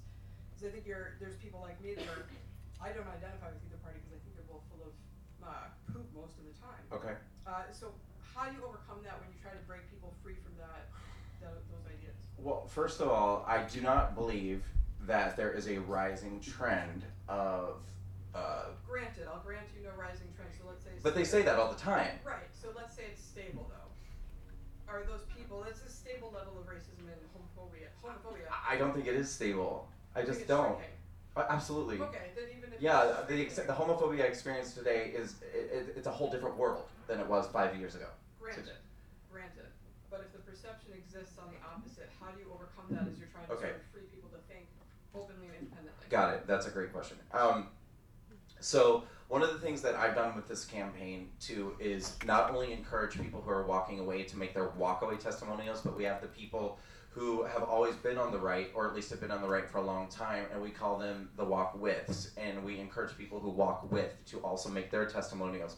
The reason I actually think that these testimonials are probably more important than even the walkaway testimonials, which are very important because they show people that they're not alone when they want to walk away. But the walk with it testimonials are so important because they're designed in such a way to reclaim the narrative of what truly means to be a conservative or a Republican or however you identify on the right, which has been hijacked so long by the liberal media. There are thousands of these videos now, and tens of thousands of written testimonials that we've created from people all across the country. And by the way, these are not all white people. I mean, black. No, but I'm saying that black conservatives have existed always, you know what I mean? And they get treated like they don't exist, but they do exist. And gay conservatives have existed for a long time. They're, you know, the dirty secret that the liberal media doesn't want you to know about, but they're there, they exist, and they're real. And so I encourage people to make these testimonials and say, look, these are the reasons why I'm actually a conservative, and none of these reasons are based in racism, hatred, bigotry, or homophobia, or any of these things. They're based on the ways that I interpret the Constitution, or the fact that I think that, you know, we're moving more towards socialism, and that's scary because I think we need to remain a capitalist nation, which allows people to succeed. I'm scared about our national security. I mean, it's really just opportunities for people to tell the truth and to also extend a hand and say, look, there's a seat at the table for people on the right, whether you're, we don't care about nobody cares. This is the thing, like, people don't really care if you're gay. They don't really care if you're, maybe like a few people do, but it's such, I feel like the media finds those few people and tries to tell you that there's this growing trend, there's this rising trend, there's this thing, and it's just simply is not true. I mean, in the 1920s, there were, I think, something like 128 million people in America, and 4 million people in the KKK. 4 million out of like 128 million citizens. There's now like 360 million people in America, and 6,000 people in the KKK. 6,000. It's like 0.0001% of the population is in the KKK. It's insignificant. It doesn't even matter. But the media will run when there's, 50 KKK people that have assembled and say, oh my God, look what Trump has done, look what's happening, look what's happening. Nothing is happening. This isn't real. So, I mean, it's really, I think it's important for common sense, the silent majority, to become unsilent, to tell their stories, to speak up, and to make sure that people know that conservatism isn't just for white people. As a matter of fact, we want people of color. We want LGBT people. We want everyone to have the same opportunities, and I think that you can only have that if you shake off the tribal identity, the groupthink, and you just embrace yourself as an individual. This doesn't mean you can't acknowledge that you're black. Of course you're black. I'm gay. I say every day that I'm gay. But I'm not a victim because I'm gay. And you might feel like you're a victim because that's what you've been trained to believe based off of the color of your skin or your sexual orientation, but you're actually not. And it's time to let that go and embrace your power. And I think that conservatives just need to speak up more, and more people need to do what I'm doing. I think you're talking about the next generation of conservative as it's sort of transitioning. We don't have to wait that long. I mean, we have a president in office right now who is shattering everything, and in a good way, I think. I think that, and one really great thing, I think, of many great things that have happened because of this president is I think that there's been a clear line of delineation between the old guard of Republicans and where the Republican Party, I believe, is headed. And it's so funny, it's so ironic, because I actually think that because of Donald Trump, the Republican Party is becoming more inclusive, younger, more diverse, less racist, less homophobic, and it's really those never-Trumpers that we just need to get rid of, because they represent an America that I think has changed and moved on, and I do believe the Republican Party is actually diverse and inclusive. Thank you, good answer. Thank you. Can I tell everybody to come to that event on June 15th again? Say it again. Yeah, okay, so Middletown, Connecticut, we're not far away. It's our first LGBTQ festival. Everybody come, there's gonna be a big party, there's a beer garden, for those of you who are age. Thank you. Good evening, sir, how are you?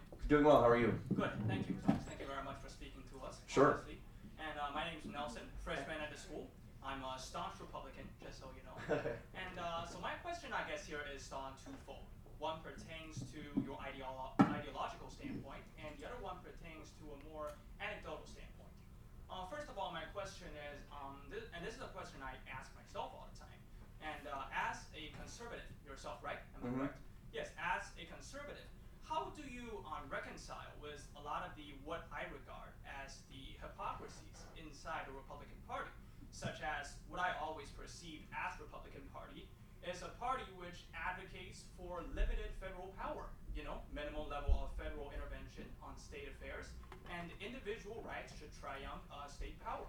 However, we see a lot of hypocrisy on these circumstances, such as the war on drugs and the controlled substances, as well as the war on drugs and controlled substances. That's what I can think on top of my head. Whereas the Republican Party would advocate for a more tighter and stricter federal level control, a more involvement of the federal government. Whereas on some other issues, we have, such as gun control, we have the Republican Party advocating for a more of a state approach. So in my mind, I think when I think of the Republican Party and limited federal government, I think about that on a whole national scale. So if they wish to limit the federal involvement in state politics, then everything should be limited, not limiting it on some aspects and growing it on some other aspects. So my first question pertains to this issue.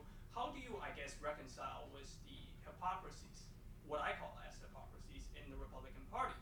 And secondly, my question pertains to a more anecdotal standpoint. Okay. It is, just like you said, minorities in the United States has a very particular, I guess, narrative about especially racial minorities. Right. And they think, the Democratic Party is saving them from certain social chains, and those chains need to be broken by, breaking the certain privileges. So my question Breaking the hold of the Democratic Party. Sorry, go ahead. I'll say change, whatever. Come at me. Anyway, so my question really pertains to, as someone who is also a racial minority, I suppose, what can we do to help the cause? What can we do to break the stereotypes, to break the chains? I'll say chains. To break the chains and to raise people's awareness about the staunch level of hypocrisy and untruths that lies within the liberal narrative right now. Thank you. You're welcome, thank you. I think I'm gonna start with your second question first, because the answer is pretty simple. I think we do it by doing what you're doing right now and what I'm doing right now, that we show the world that we exist, that we show the world that just because based off of your race or my sexual orientation, we are not enslaved into a way of thinking or trapped in a way of thinking that or a way of voting or a political party, or that we have to have our choices, our decisions made based off of our minority identity status, and you're Asian. What are you? Where in Asia are you from? Where in Asia am I from? Well, your people, your background. What's your background? Oh, China. China. Yes. Yeah, it's so interesting because Asians get lumped into the category of people of color, which again, that's another word like queer that is designed literally to exclude everyone except for white people. And it's funny because you're a part of the group that is considered to be oppressed and held down in America as a person of color, but I'm sure you know the statistics about Asian people, right? I don't feel oppressed. Asian people have the lowest level of crime rate, highest level of call college attendance. And You're making more money than everybody else. That's Yeah. true, Yeah. that's true. Yeah. Getting the best grades. Yeah. No. You guys are doing great. Everyone should hate you guys. I don't know why everybody hates white people so much.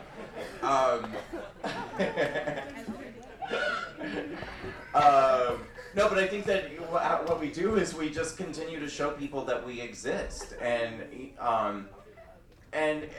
know, it's kind of a crappy time that we're in right now, where people like you or people like me may get a lot of heat or a lot of flack for breaking away from the herd, but I admire you greatly, because you obviously are a person who has the courage of your own convictions, and you have made your own decisions, and you seem like you're very informed, and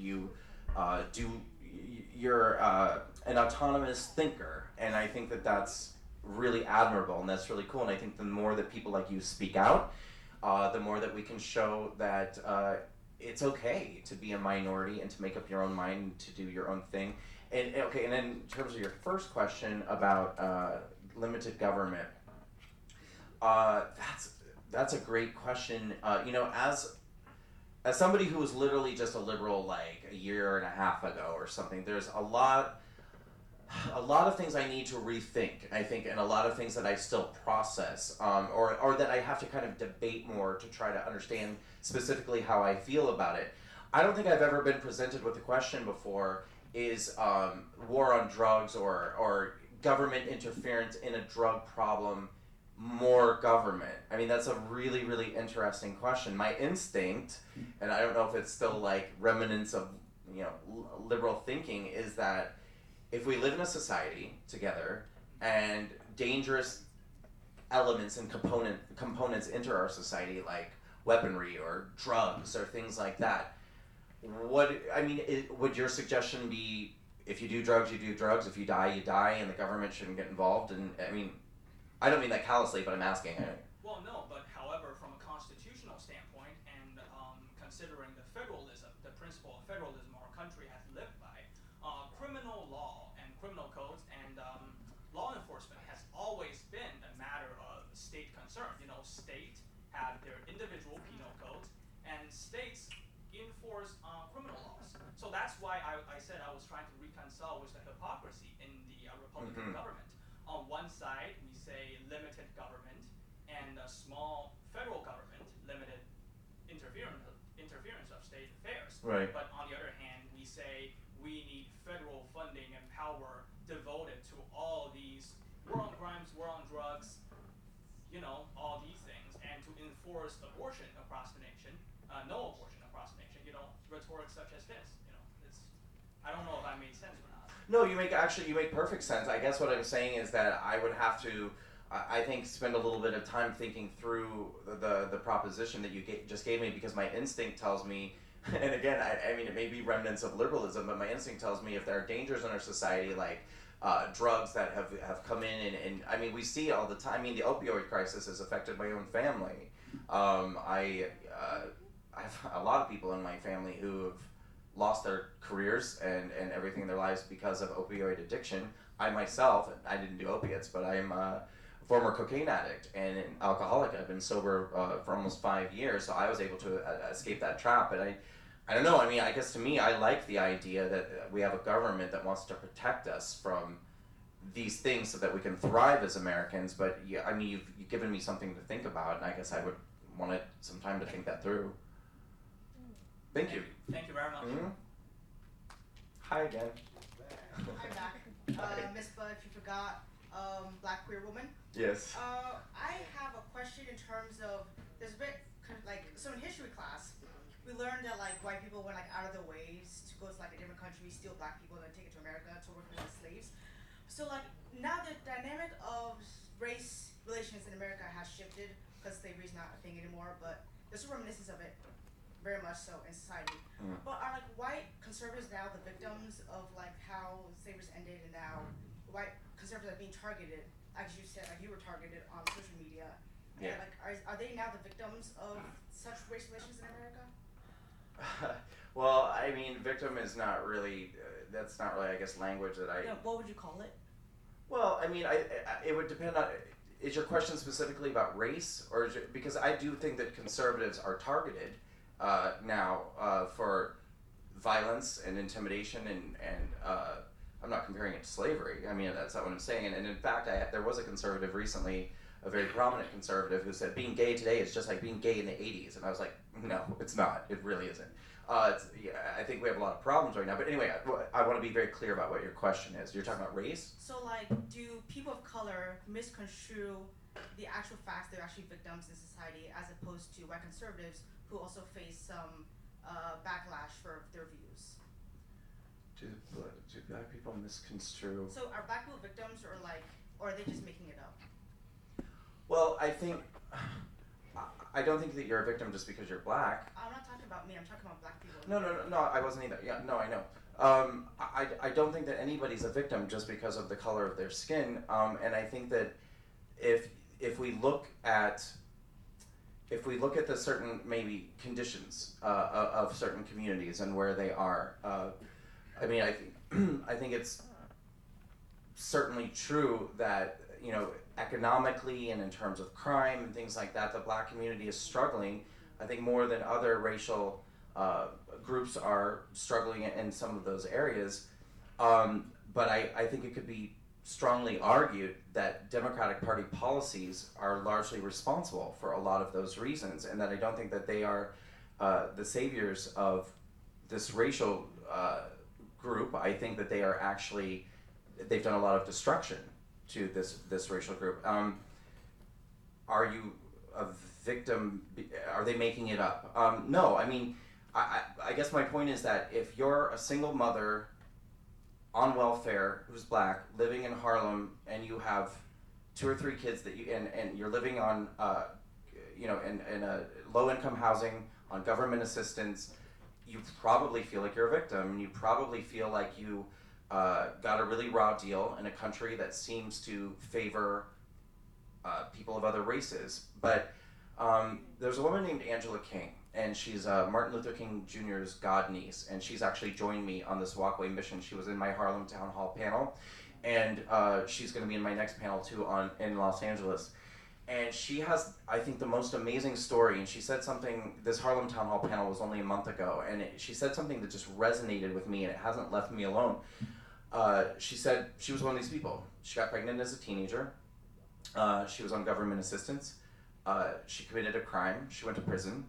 She said, I didn't go to prison because I was black. I went to prison because I committed a crime and I got caught. And I deserved to go to prison. That's what happened. But she said when she got out of prison, that I believe that she said because she was a convicted felon that she was no longer able to qualify for certain government assistance programs, which I didn't know until she said that. I didn't even know that that was a thing.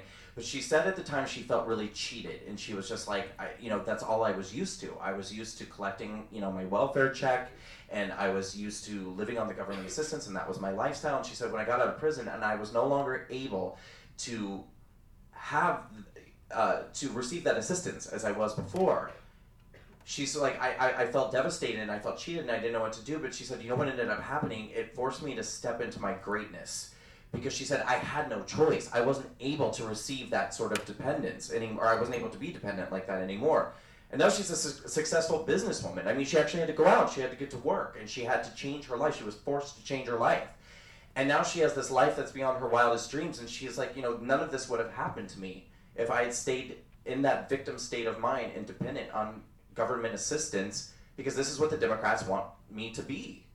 And and Democrats incentivize single motherhood. I mean, they incentivize being a person who literally, they incentivize not working, they incentivize not getting married, they incentivize, it's terrible. I mean, that's why the single motherhood rate in the black community is at between 73 and 74%. It's insane. There were more black babies aborted in New York City than born alive. That's a true thing, you can look that up. Republicans are not pushing for abortion, and Republicans are not pushing for government assistance. Republicans are pushing for people to embrace their power. They're not doing a good job at communicating with minority groups. They're not doing a good job at telling people, we want you here, we want you to have the same experience in America, or the same ability to pull yourself out of poverty, to pull yourself, you know. But no, I don't think that anybody's a victim simply because of the color of their skin, but I certainly understand why they might feel like they are, and I think that if constantly receiving that message by the liberal media and by the Democratic Party is keeping people suspended in a state of despair. Thank you. But also, quick question: why is the cops and security here? The what? The security. Why are they here? They're not mine. I can probably answer that to a degree. There was, we didn't know. It went out on social media. It went out on Twitter. Wasn't the? What's your concern? I guess I would ask. I was just wondering because I've never seen them at any other event, so I was kind of wondering if something else happening. Just. Thank you again. You're welcome. I mean, just to clear up if there is any possible speculation, we did just do these town hall events in New York City, and as I told you, the LGBT event got closed down by a leftist mob who came out with a petition saying that we were a hate group and white supremacists, etc. The venue that we found after our first event was canceled was tagged by Antifa. They put stickers all over the door and promised that they were going to come and create a lot of trouble. And then protesters did show up to that event. And I imagine somebody probably read about that in the press and wanted to make sure everybody was safe. That's what I would imagine. Yeah, I do want to say one thing, and I'm not a spokesperson for this. The concern was not about the Trinity community at all, not one bit. I think there was a concern that we didn't know about outsiders might. Like Hartford locals? Is it a public? Or like which community? Like which community? Yeah, I feel like we're just kind of curious about The security. like just not wondering. about the Trinity campus community at all. It had nothing to do with the Trinity campus community. I think it had to do with the possibility of what we don't know outside of Trinity. Oh, just like the Hartford locals and everything? It's like like what he's talking about with having Do you feel like there's a racial component to it? I was gonna suggest that. It seems, yeah, but it seems like, I'm just being honest, everyone's thinking that's what you're thinking. We are, that's what we're all thinking, so let's just talk about it. I can talk in the I'm 20 years old. I'm an alum. I graduated in '91. If you want to talk about, if there's some racial issue you want to talk about, I please. think we're. Okay. It wasn't racial. I'm just asking because. Yeah, no worries. They said like it wasn't a part of Trinity campus. What other community is there? So I was asking. Just because they're black, mostly black, doesn't mean I'm thinking about black people. I'm just thinking just in general. Like I was just wondering if there's like serious concern like that we should all be concerned about. But if there isn't, then that's fine. That's just my question. I was trying to make it racial at all. Okay, well, I apologize if I, misidentified your motivation. To me, having security on hand can never be a bad thing. I mean, it's let's keep people safe, right? Like, why would we ever question that? Yeah. Hi, I'm Naitara. I'm a freshman here. Yeah. So I found what you had said about every group having certain privileges pretty interesting. Yes. And I won't contend with you on that, but I mean. You guys make me nervous when you come up here with your phones, because I know you're like, you got your statistics ready. It's like, okay, go ahead. I don't have my phone. Go ahead. But statistically, we might. I mean, no, I don't have statistics. Don't worry. It's No, it's fine. It's fine. So we might see, for example, that a particular group is marginalized in particular circumstances. So whether it's crime or another aspect. And so extending from that, I feel like the existence of privileges for each group, to me, is also accompanied by the sense that every privilege is not made equal, in a sense. So I was wondering what you would say about like a hierarchy of privileges, and I think, like, to me, it's possible. Like, I can really see why playing identity politics is bad for society in general, but I think it's also possible to acknowledge that there. Like, to me, I'm curious about whether or not you think there is actually a hierarchy of privileges that particular groups might have. But we can acknowledge that hierarchy exists, and therefore that particular groups might be, in some cases, more or less victimized, but we don't have to operate under an individual understanding of, oh, I'm a victim, I can rise above that, but we can acknowledge that particular individuals might be disadvantaged by whatever race, sexuality, whatever form of stratification. Okay, it's a wonderful question. I truly believe that each individual's experience is different, and therefore acknowledging a hierarchy of privilege takes us exactly back to where we are right now, where we're generalizing and saying that just based off of the color of your skin or your sexual orientation or your gender, that you are having a certain experience that many people probably do not have. Now, I'm about to say something that's probably going to upset a lot of people, but it's how I truly feel, and I think it's accurate. I think that there are two forms of privilege in this country that far exceed any other type of privilege. Now, I want to be clear again. I still think that there are privileges to being white, just like I think there are privileges to being black or Hispanic or whatever. I think there are privileges to being gay or straight. I think the two greatest forms of privilege in this country are wealth privilege and attractiveness. and that's the honest to God truth. And by that I mean, Halle Berry does not have the same experience as the single mother in Harlem who is black and living on welfare. Halle Berry does not have people attacking her because of her race. It's certainly not in the same way that somebody else does, okay? A gay model who's 6'4" and gorgeous and has a British accent does not experience homophobia the same way as that guy who's like, oh my God, you know, who's like coming into the room and just being like, yeah, Thor Queen. But it's not the same thing. It's not the same thing. And so, and wealth is another thing too. I mean, look at Jussie Smollett. I'm sorry, how many times that's why I love that this thing happened with Jussie Smollett. It so shines so much light on all this BS and all this total hypocrisy. It's a wealthy, successful, gay black man who had to actually pay other people to attack him, to try to perpetuate a narrative that isn't true for him at all. If it were true for him, he could have simply just used a real example that happens on a common basis. I mean, it must happen to him all the time, obviously. It doesn't. He had to pay people to do it. Because as a wealthy and successful person who is attractive and is in Hollywood, he doesn't actually legitimately experience those things that he claimed to experience. He did that so he could get even more money and become even more privileged. And so no, I don't believe in a hierarchy of privilege that we should acknowledge and accept as a fact in society, because there are many variables that need to be considered. And I think that if you are wealthy and attractive and black, you're not experiencing racism the same way other people are, and possibly not at all.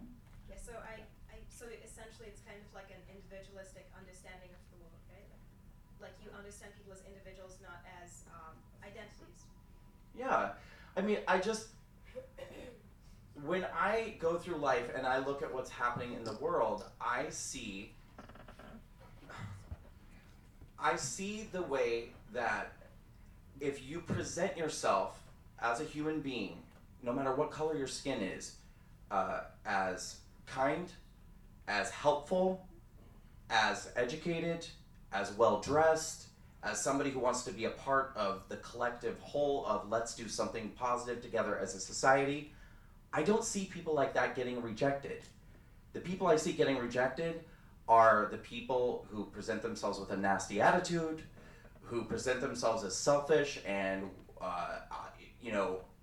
everybody owes me something, and who are screaming and swearing in public and have complete disrespect for other people. And then, when people get upset with that, they behave that way, they're saying y'all are racist. Well, if we're racist, why don't we have a problem with all the other people who look just like you, but are actually nice and are actually, behaving in a way that's civilized and conducive to our society as a whole? That's what I think. I'm so sorry, just a last follow-up question. So I guess if we are going to understand people as individuals, which I definitely agree with you on, I feel like I think that the reason why we have things like statistics, right? We say 20%, this is like 20% more likely, or it's more likely that this is going to happen to this group and things like that. Sure. Those are ways that, I mean, maybe it's unfortunate, but those are ways in which society as a whole, and I think societies all over the world have come to make it possible to interpret the world. So maybe it's inevitable in a sense that that we see people as groups.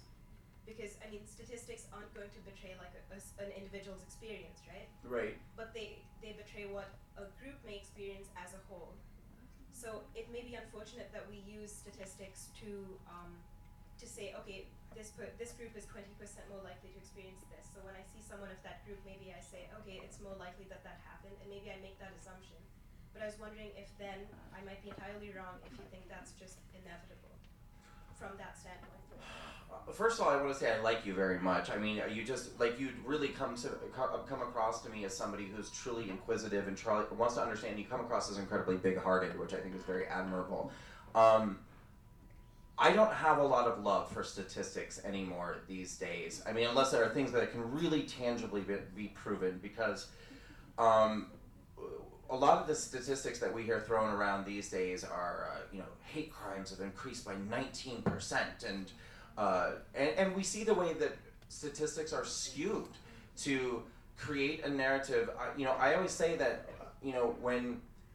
when progressives and liberals are involved in using statistics, what they do is they look at the conclusion and then they work backwards. And when they work backwards, what they typically do is try to find deficiencies within other people's character, that there's something wrong with someone. They look and they see, when we combine all of the jobs in America and see what everyone's making, look at this. Men seem to be making more money than women. White people seem to be making more money than black people. Well, obviously that means we live in a sexist, racist society. But they don't include variables like to what degree are certain groups graduating from high schools, to what degree are certain groups graduating from college, what choices are women making when they go into the workforce. Are they choosing to leave the workforce to have children? Are they choosing to take jobs that typically pay lower incomes? I mean, statistics can be skewed or misused to try to perpetuate a narrative, just like the media does. And if you're a person who wants to assign a certain motivation to, whether it be political or whatever, to other people, or to say, listen, my way is the right way and everyone else is racist or bigot or somehow morally deficient, you can skew those statistics in a way that supports that point of view. And that's why I don't have, I mean, listen, if you're saying to me, well, 20% more of this race of people experience this, says who? Says who? I mean, I know so many gay people who are like, I've literally never experienced homophobia my whole life. And that's amazing to me. I don't understand. Like, I grew up in tiny little town Nebraska. I experienced a ton. I mean, violence, extreme violence. But this person's not lying. They literally don't understand. They're just like, I've never even been called a fag. I've never, my parents, from the moment I was gay, they embraced it, whatever.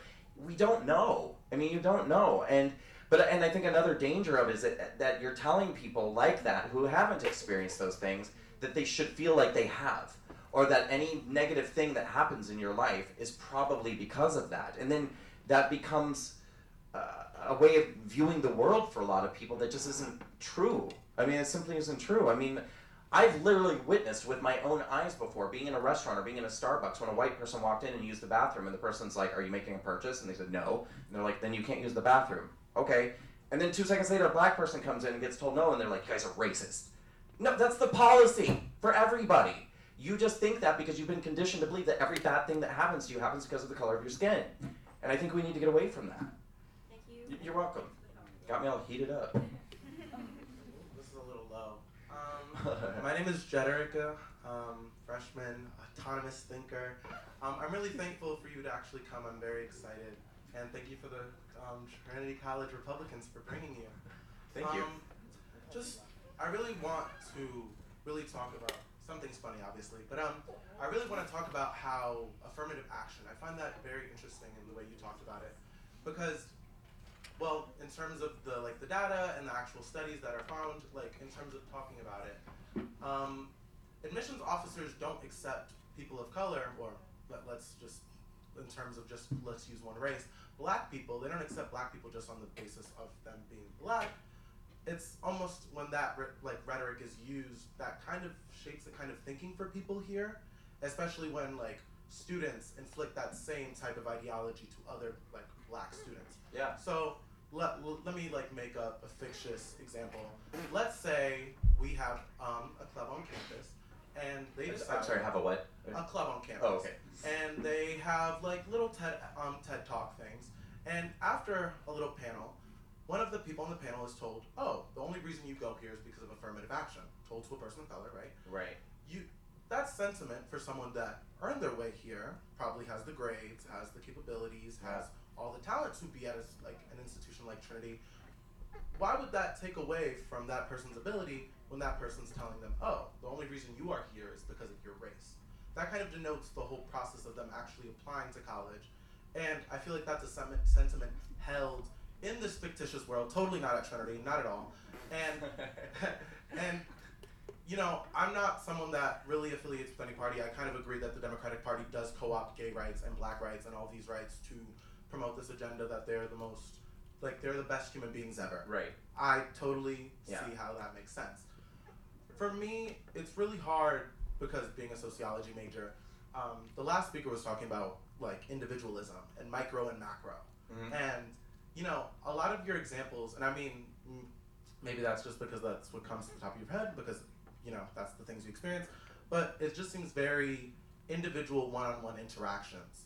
And for me, I care more about, let me not use the word system, but how a group of people are being affected by another group of people. So, like, I'm from New York City, I'm from Brooklyn, so we could talk about this. So, racist redlining, right? Redlining in general. Basically, neighborhoods in New York City were split up by realtors to basically make a good neighborhood and a bad neighborhood. So what ended up happening was, basically, there are neighborhoods, as you know, in New York City, you can walk straight and you'll end up in white neighborhood, black neighborhood, basically a bunch of neighborhoods just around that. But in terms of how the schooling and the education system are in those bad neighborhoods, they're majority black, they're majority underfunded, they're majority that lack resources. In terms of even specialized high schools, I'm pretty sure you're aware of, those literally accepted 6 black students out of 985 spots. Like, not saying that the system itself is racist, one could say it is racist, I'm not saying it's racist, but maybe it is racist. But maybe that possibly, when you look at a system, how can you refute, this is the question, sorry, but when you look at a system, how can you possibly refute the idea that there are, sure, certain privileges with everything, but when it comes down to race, it's just different than just being like a guy or a girl in the sense that girls face a different set of oppressions than men and all of this. But in terms of race, it's a whole different monster because, again, race is a social construction. It doesn't exist, but we give it the power to exist because of the social ideologies that we have created around ourselves. So, my question is, how can you refute the system of whiteness? Oh, how can I refute the system of whiteness? Yes. Can you tell me what it is before I can refute it? Very much so. Yeah, what is the system of whiteness? So the system of whiteness, basically, again, I don't want to make people think that I'm attacking white people. That is not at all what I'm saying. Okay. But when you are white and you play into certain ideologies in terms of, you know, the affirmative action story I made up totally, you know, you basically institute a whole people on campus to feel that they don't belong here off of the basis of color. And I don't necessarily see how someone can have a great awakening if they're told by people in this group that they aren't necessarily, you know, affirmative action favors people who are less qualified for them to come here. So I just want to know about that. Well, that's one of what I think is one of the pitfalls, another one of the pitfalls of affirmative action, because I think that very qualified black people or minorities of whatever kind end up getting stigmatized and false assumptions end up getting made. I mean, it creates a question mark, I think, for some people. I would hate it. I mean, if there was a system of affirmative action for gay people in college, I would never think that anyone believed that I actually earned my way into that school. I would question, because I would know people were thinking that. I mean, that's human nature. Of course people are going to think that. They're going to be like, did you really have the grades? Did you really get in here? I mean, I'm sorry, you can't fault people for thinking that because that's what the system is. I mean, that's how it's designed. And it's, and listen, it works. It's more than just a black and white issue too. I mean, there are articles that just came out recently about Harvard, about how did you read about how the test scores for Asians have to be much higher than everyone. Asians have to achieve a college entrance test score much higher than any other race. And they literally broke it down. For the black community, it was the lowest. For white people somewhere in the middle, and for Asians it was much, much higher. How isn't that's a system of how's that a system of whiteness? So that sounds like a system of blackness. So very interesting. So in terms of that, I find it very interesting again, the redlining and like the underfunded schools. So I come from an underfunded school. I come from a defunct school in New York City. Basically what that means for people who aren't from New York, basically a school was cut in 6 because it was just not working. Bloomberg did it, and there's 6 schools in my high school, right? It's a 99% black school. Out of all the students, I was one of 3 that went to a private school, and one would argue I came here because of affirmative action, because I got a posse scholarship. So I'm here on scholarship, and I'm here based on merit, and I'm here based on my abilities, but, you know, 3.9 GPA, technically, whatever. But in terms of everything, right, when we see that schools are underfunded, aren't helping these students who aren't getting the resources, how do we expect them to get stellar grades when the same students, let's say in New York City, who are getting into these amazing schools like, you know, Stuyvesant and Brooklyn Science and all of these amazing schools, they aren't getting the same opportunities because they aren't given the same type of schooling. So it isn't about equality, it's about equity. In my opinion, sorry. Understood, but don't you think that that comes down to money? Absolutely. It's not a bunch of rich black people going to bad schools. It's poor black people, right? Yeah. So who's making black people poor? Well, that's the question, right? That's the question. I think it's Democratic Party policies that have decimated the the black community. Excuse me. You and I are totally on the same page with this because I agree with you completely. I think everyone agrees that we have a huge imbalance of the education system in this country as it pertains to poor people, and there's a largely disproportionate number of black people that are poor. And it's terrible, and it shouldn't be that way. But I don't think that black people are poor because white people hate them or because white people want them to be undereducated. I'm not saying that. Well, I'm not saying you're saying that. But like in terms of history, like racist policies have been passed down from Jim Crow era, and certain things have been instituted to keep people of color down. Like a good example is the 13th Amendment, where it abolishes slavery, and in a little line at the bottom of the end of the sentence it says, for those that are incarcerated, they will still continue to do basically involuntary servitude. So a lot of people like to call that the loophole for slavery, and how that has been passed down and trickled down into our current society, where people of color or blacks aren't given the same type of like fairness in our current society just based on the color of their skin, just because of a racist policy that's been passed down from Jim Crow. I don't understand that. How has that portion of the Constitution directly, how's it affected you, say? Okay, so the Constitution, like basically a bunch of people are put into positions where they're jailed. Basically any crime that a person who is black was doing at that time, they would get arrested, they would get put into jails, and then that's how we have things like mass incarceration. No, it isn't. I'm done. Well, it isn't. I mean, you're making it sound like mass incarceration is generational. Like you're born in prison. Like people get put in prison because they commit crimes. That's okay. I mean, just watch 13. Michelle Alexander. Okay. Hello, Good. Hi. my name is Marissa. Sorry, I sound a little sick. I have like 2 questions. I'm not sure if my question was it's like basically related to his. One of my questions is, if your view that the left is manipulating people, or that you're saying that people of color, gays, LGBT, and minority groups of that sort have a victim mentality or oppression or intersectionality, like those terms, like why are people in the left still fighting for those to this day? And like people are dying for those things. Like if it's not true, then like what is your stance on that? Like I don't understand like how you could say like I wouldn't say like you said you're not saying it's not true, but like why are people still doing those things if you believe that it's not true? Well, first of all, what are they fighting for, and who's dying? Basic human rights. What rights don't they have?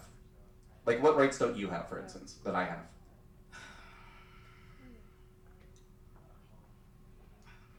Right. We don't have to make it personal. What rights? No, it's fine. It's fine. Never mind. Another question I have is from one of my friends. She said, what are some things that the Republican Party is doing for these marginalized groups? Oh, well, for starters, they're lowering your taxes. They're giving you bigger paychecks. They're increasing your safety.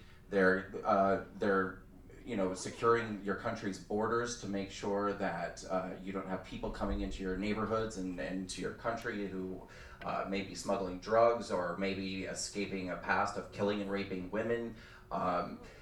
Everything that they're doing for me and him and you and you and you, they're doing for you too. Meanwhile, your other option, I mean, there's a Green Party, there's Independents and Libertarian, but let's be real. I mean, when it comes to a presidential general election, there are really two party choices. And that other, well, let's just look at the candidates going into 2020.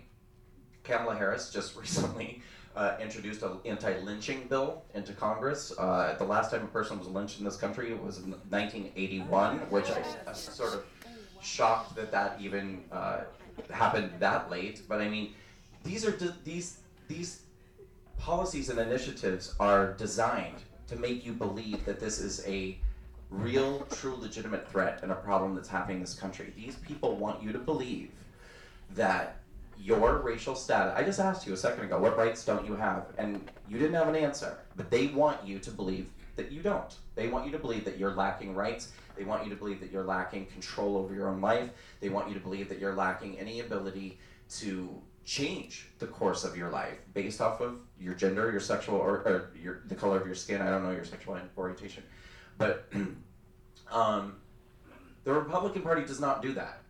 The Republican Party does not ever tell you that you don't have a shot in this country because of the color of your skin. The Republican Party is saying, go out, educate yourself, work hard, try hard, do hard, and you just might make it in this country because a lot of people do.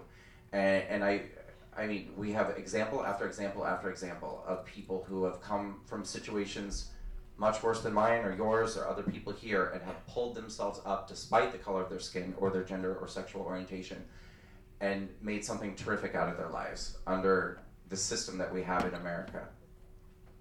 Don't you feel that's like on an individualistic basis? Because most people that I know have not had that same experience because of their skin or because of their sexuality, because of their origin. So wouldn't you say that's like very individualized? Yeah, I would. It's awesome. Please embrace your individual identity. It's great.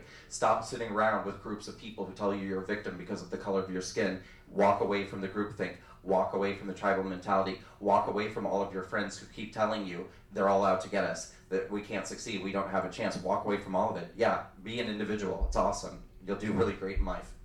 Okay, thank you. You're welcome.